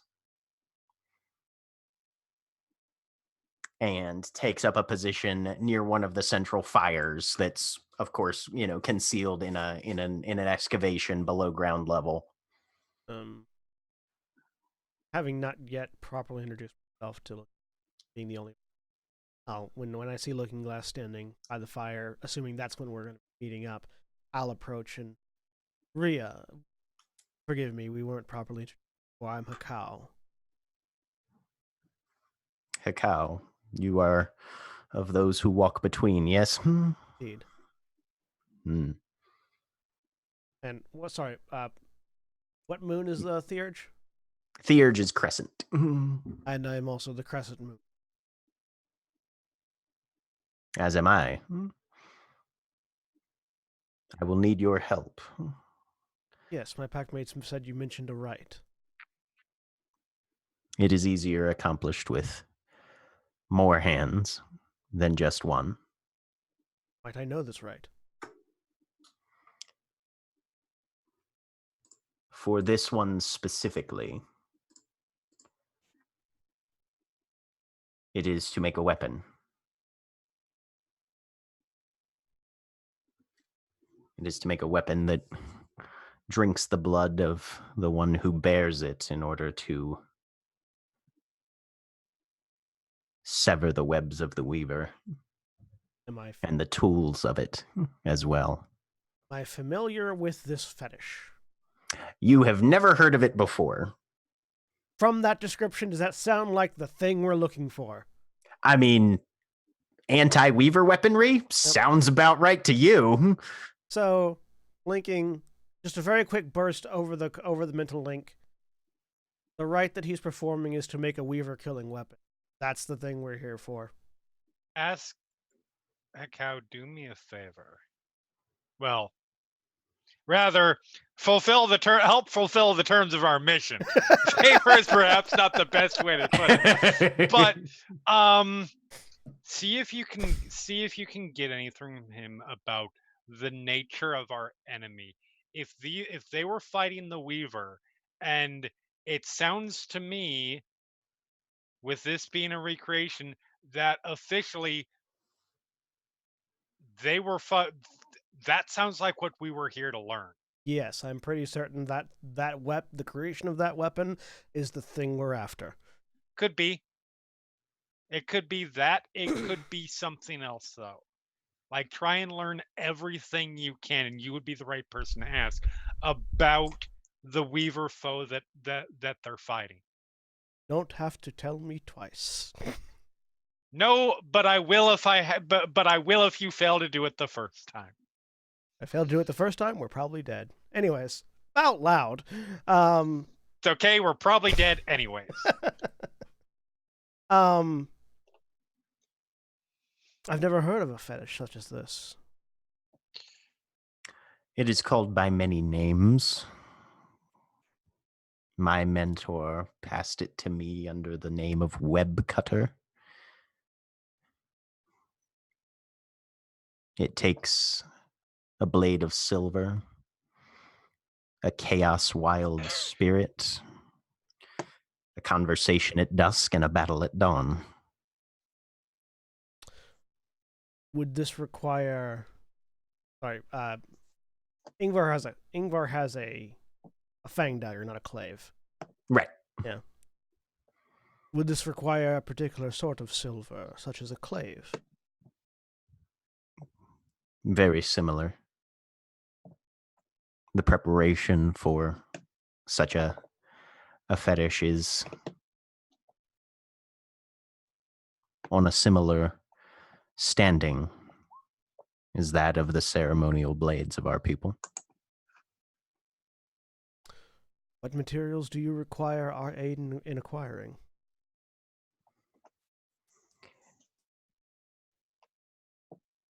I have almost finished my preparations with the blade.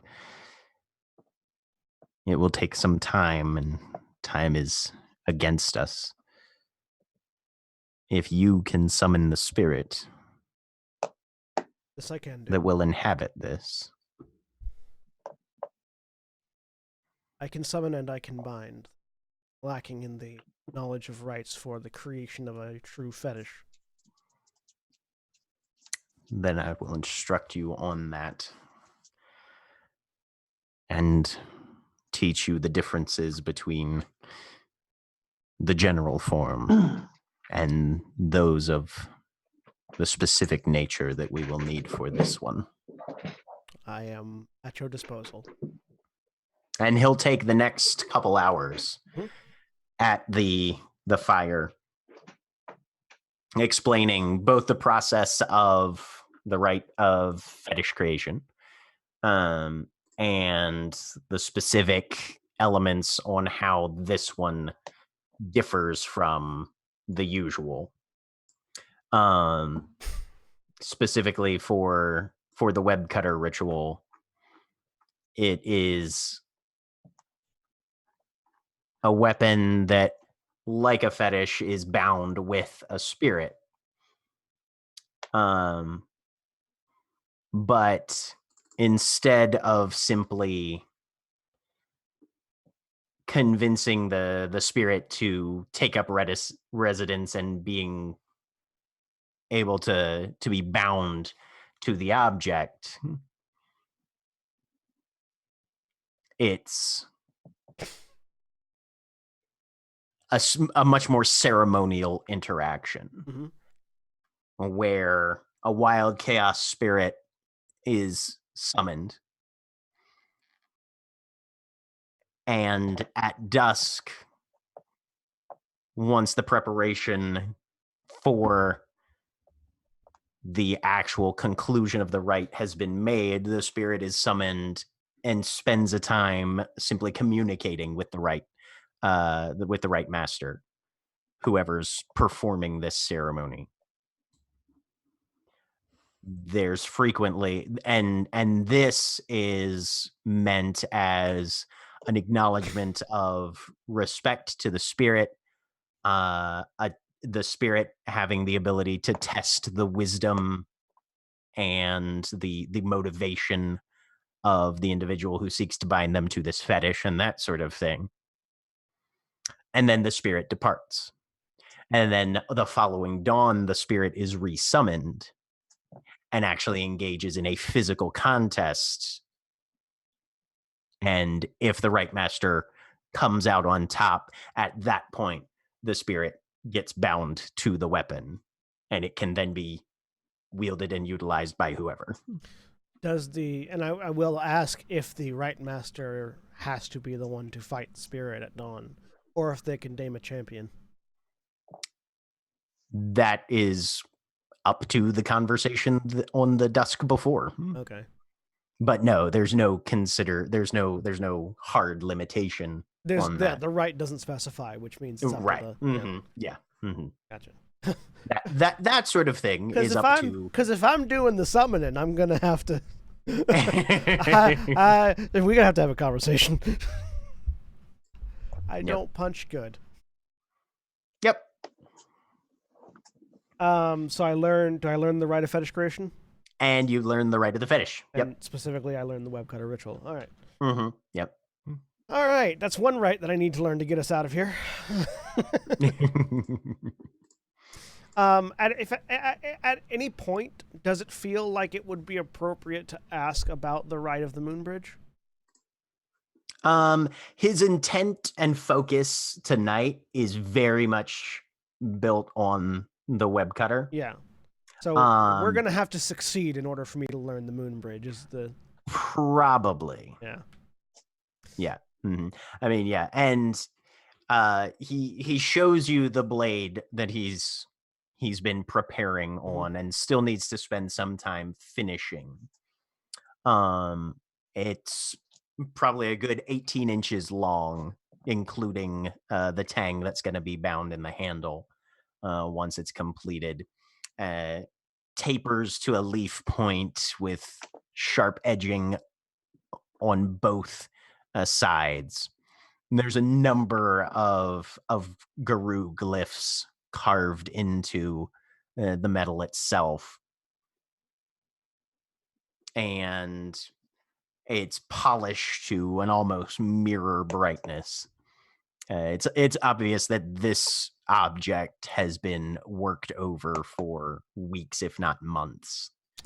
And I will to be brought to this form. And in the fetish rite, you learn that these are not cookie cutter factory made. If you were to conduct this ritual again, the spirit is going to be more interested in the care that's put in rather than it looking exactly like this object going forward. But yeah. Understanding that information, does it seem like this is a blade we'd be able to take back from Battlegrounds with us? Or you don't know. I have no idea. All right, cool. Right. Yeah. Lots of trial and error. Okay, so when is he expecting us to perform this ritual? Tonight? Tomorrow? Like, as soon as possible? He is planning that you guys will have the summoning and the conversation with the spirit will happen tonight. Okay. And then the battle with the spirit and hopefully the completion of the fetish will be able to be concluded on the following dawn. Well then, let me speak with my pack and I will prepare to begin the summoning. Very well. As I am to be the one creating this, the conversation once the spirit is summoned will be between it and I alone. Very well. Thank you for your help, Hekau. This is the sort of aid that our nation is built upon. I accept your thanks, though it is not necessary. He gives you a nod, and then you see him pick up the blade and just sort of walk off towards a corner of the camp. Huddle up!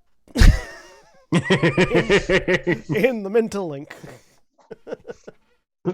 Am I back yet at this point? Oh yeah, you can have been back at this point. Yep. Okay. So, Pack, I have good news, and I have not That's quite good or not quite bad, but difficult news. First of all, the fetish that I will be helping Looking Glass to create is one designed to cut down the Weaver and the servants of the Weaver. It is called Web Cutter, and I have learned both the specific ritual of creating it as well as the rite of fetish crafting itself. So I can both assist Looking Glass in creating it here, and if necessary, create it again elsewhere. That is the good news.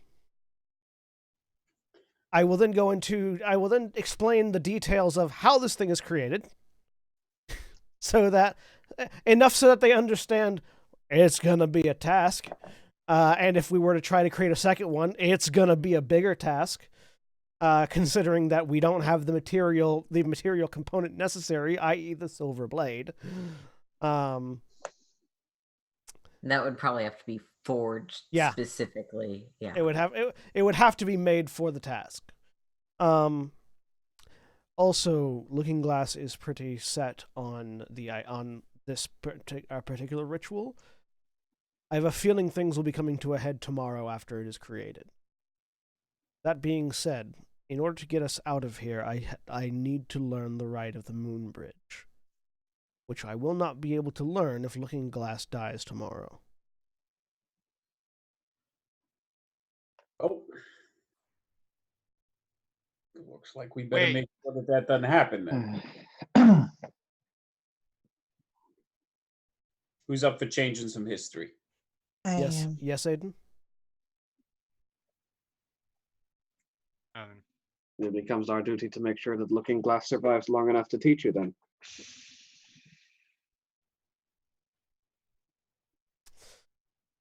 I'll sort of look at Anya and feel like, I don't Anya have the words for this. If the battleground sees permutation upon permutation of a battle and a war, let this be a permutation that allows us to survive and bring back one way or another the knowledge we have gained, so that we may cut down these foes as they exist in our realm and our time. I do not understand this spirit stuff, but our people carry down legends and narratives.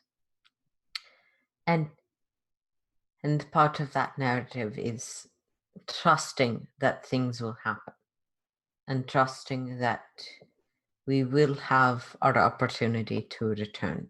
We will have our opportunity to battle. Oh. And to do that, it seems we should assist here. Aiden? Yep. I will be focused on aiding Looking Glass in the right, which means that I will be less capable of aiding the rest of you. That being said, I have several of these, and I'll reach into my magpie swag and pull out several gourds that are talons. These are Gaia's breath. When used, it will heal wounds, even the most severe of wounds that have been inflicted upon us.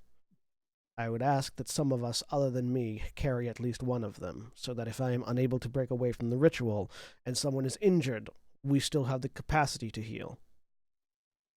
I would like one. I'll take one. I'll hand one to Alex and one to Dakota. I have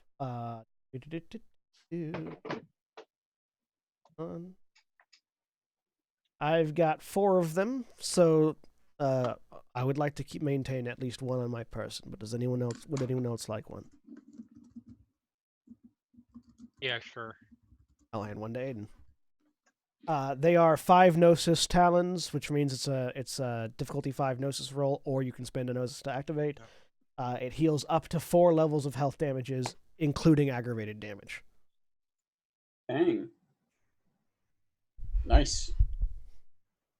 It's not, strictly speaking, as good as Mother's Touch, but it's also better than Mother's Touch because I can use it on myself.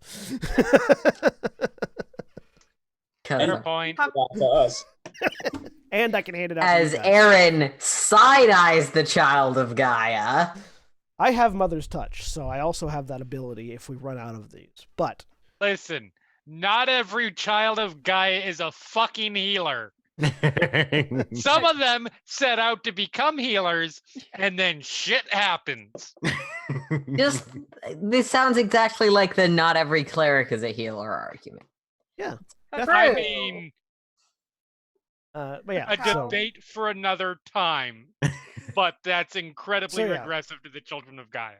So yeah, we have Gaia's Breath, which can be used to heal. I also have Mother's Touch, which can be used to heal, but if I'm not available.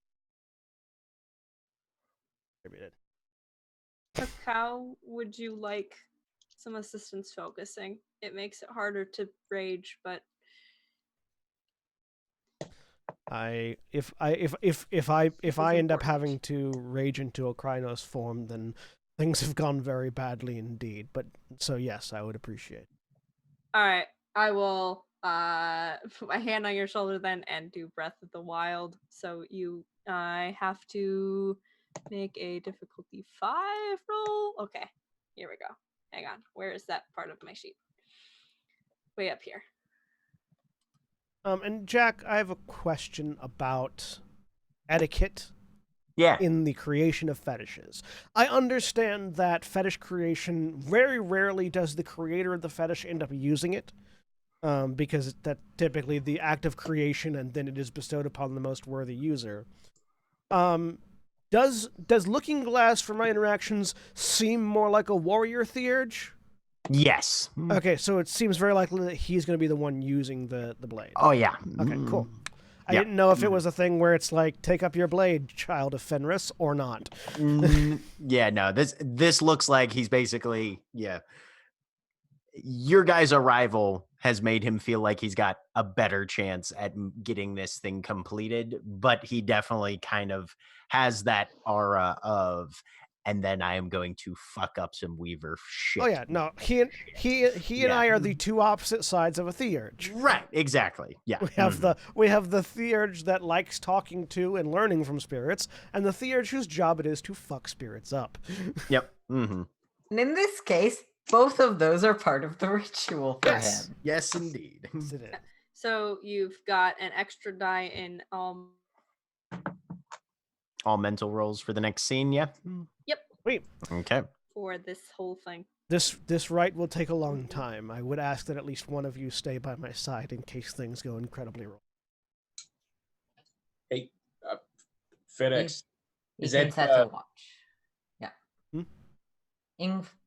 Unless Aiden seems like he has a thought.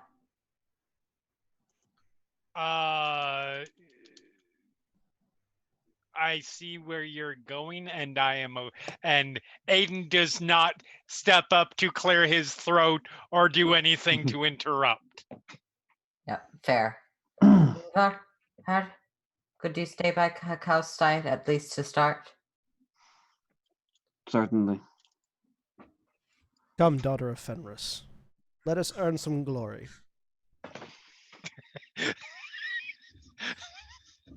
I feel like somewhere in the back of the daughter of this, yes, then glory by standing around.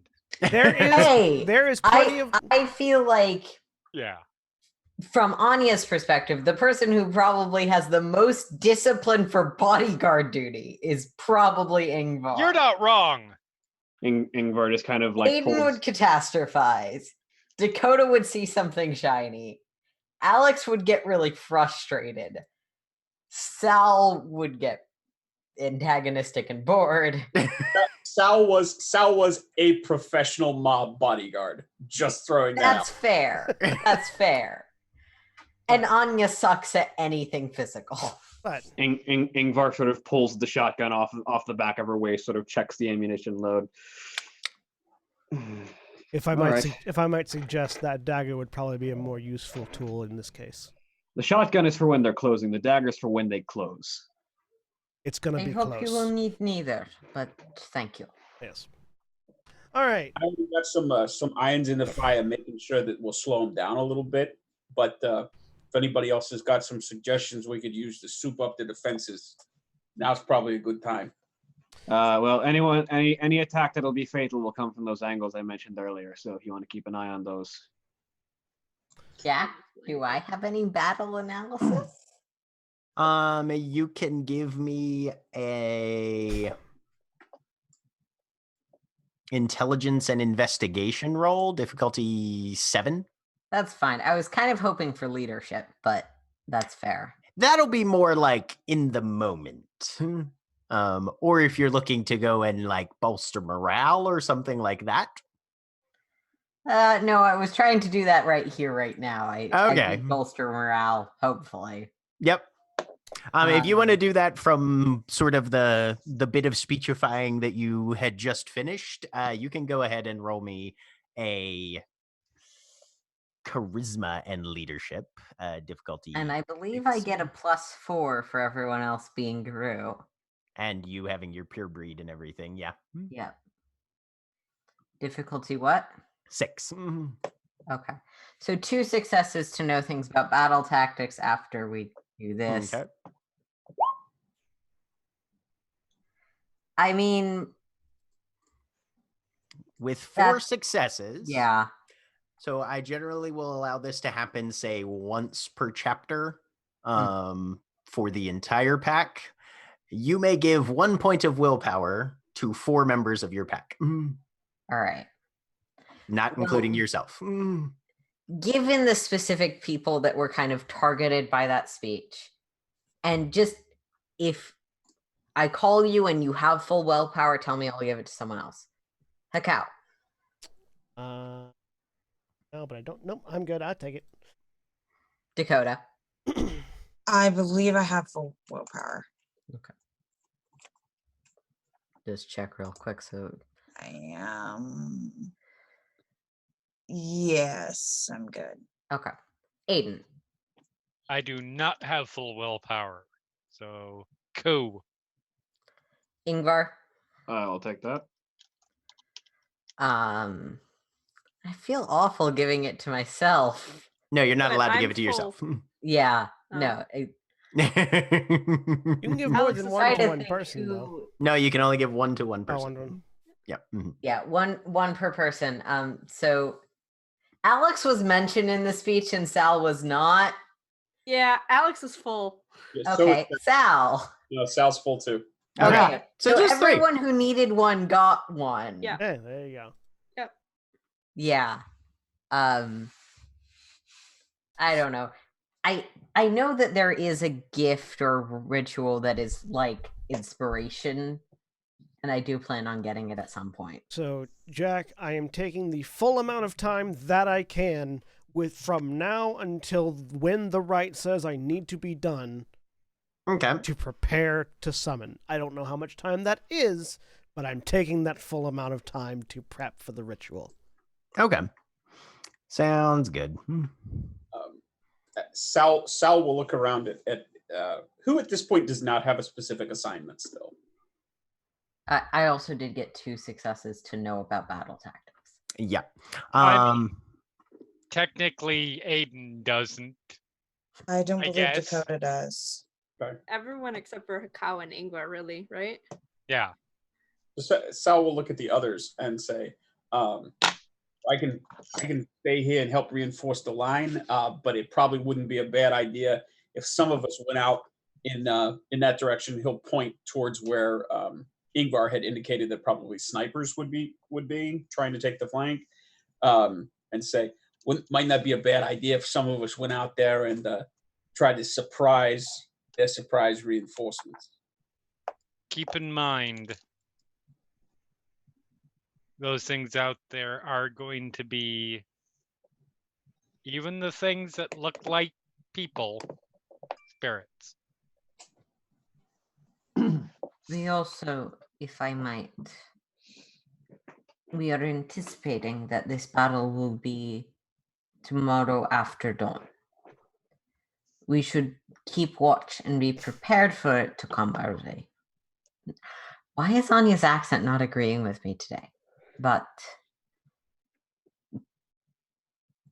we can set a watch and make sure we all get enough rest. Sal will say, look, I ain't saying we ride out there, but like you said, we got some time. I'm not talking about going out trying to take them on one-on-one. I'm talking Right. about going there tonight and setting some fucking traps.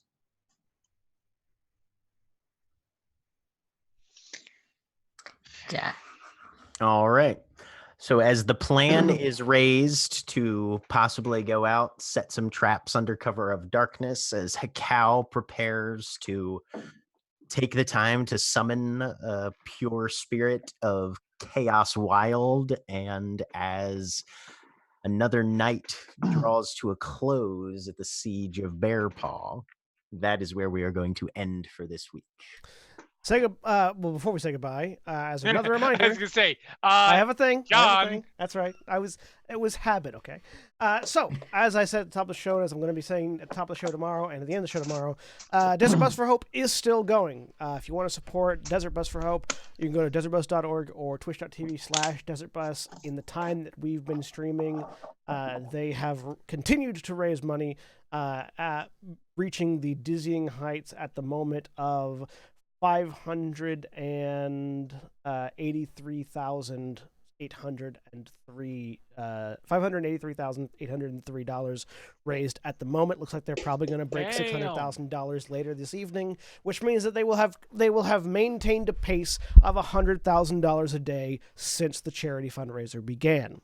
If you want to be a part of that, like I said, go to twitch.tv/desertbus or go to desertbus.org to donate, to hang out and be entertained, win cool prizes, enter into silent auctions, or bid on live auctions. As a matter of fact, yesterday, an item created by Corvus, who is a member of our Final Show Films family here, sold in a live auction for $11,111.12. Damn. Jesus Christ. Something that Corvus made a leather bag and sent it out, and it sold for that much money. It was at the moment, as far as I'm aware of, the highest selling auction item of this year's run. Second only in the entire 13 some odd years of the fundraiser to a coffee table that sold for $12,000. So that's a nice little kudo for Corvus, and for the Desert Bus. You can see really cool pictures of it, I believe, on their Twitter. Yep, both on the desertbus.org website as well as on their Twitter account. They send out tweets. It's at DesertBus, at DesertBus or at DesertBus for Hope is the Twitter account. Either one should get you to it. They send out tweets every time they begin a giveaway, a live auction, and occasionally to remind people of their silent auctions that are going on throughout the course of the run. Again, Desert Bus for Hope is fundraising in support of Child's Play, a charity organization that raises funds in order to purchase toys, entertainment, and games for children in hospitals and domestic violence shelters around the world. Because it sucks to be sick around the holidays, especially if you're a kid, and especially if you've been in the hospital for a long period of time.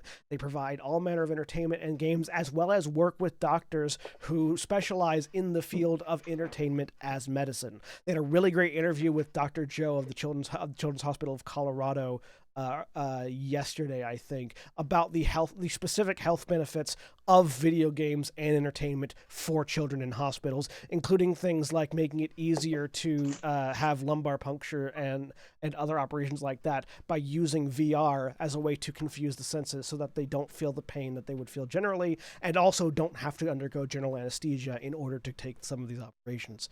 There's a lot of really good things that they're doing. It is a very important charity, both to me personally and to those of us here at Final Show Films, and to a lot of other people. We've supported them since our inception.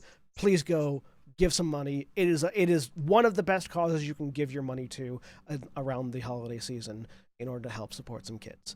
100% of the 100% of the funds raised by Desert Bus goes to Child's Play, and Child's Play operates in such a way so that their operating costs are next to nothing. So just about 100% of all funds raised by Child's Play goes directly into buying these things for kids at children's hospitals around the world. And I do mean around the world. They work with children's hospitals internationally. So if you want to help support a good cause, go check out desertbus.org or go to twitch.tv/desertbus. Help support them. Help support Child's Play. And we'll see you all next time. Say goodbye, everybody. Bye. Bye. Goodbye.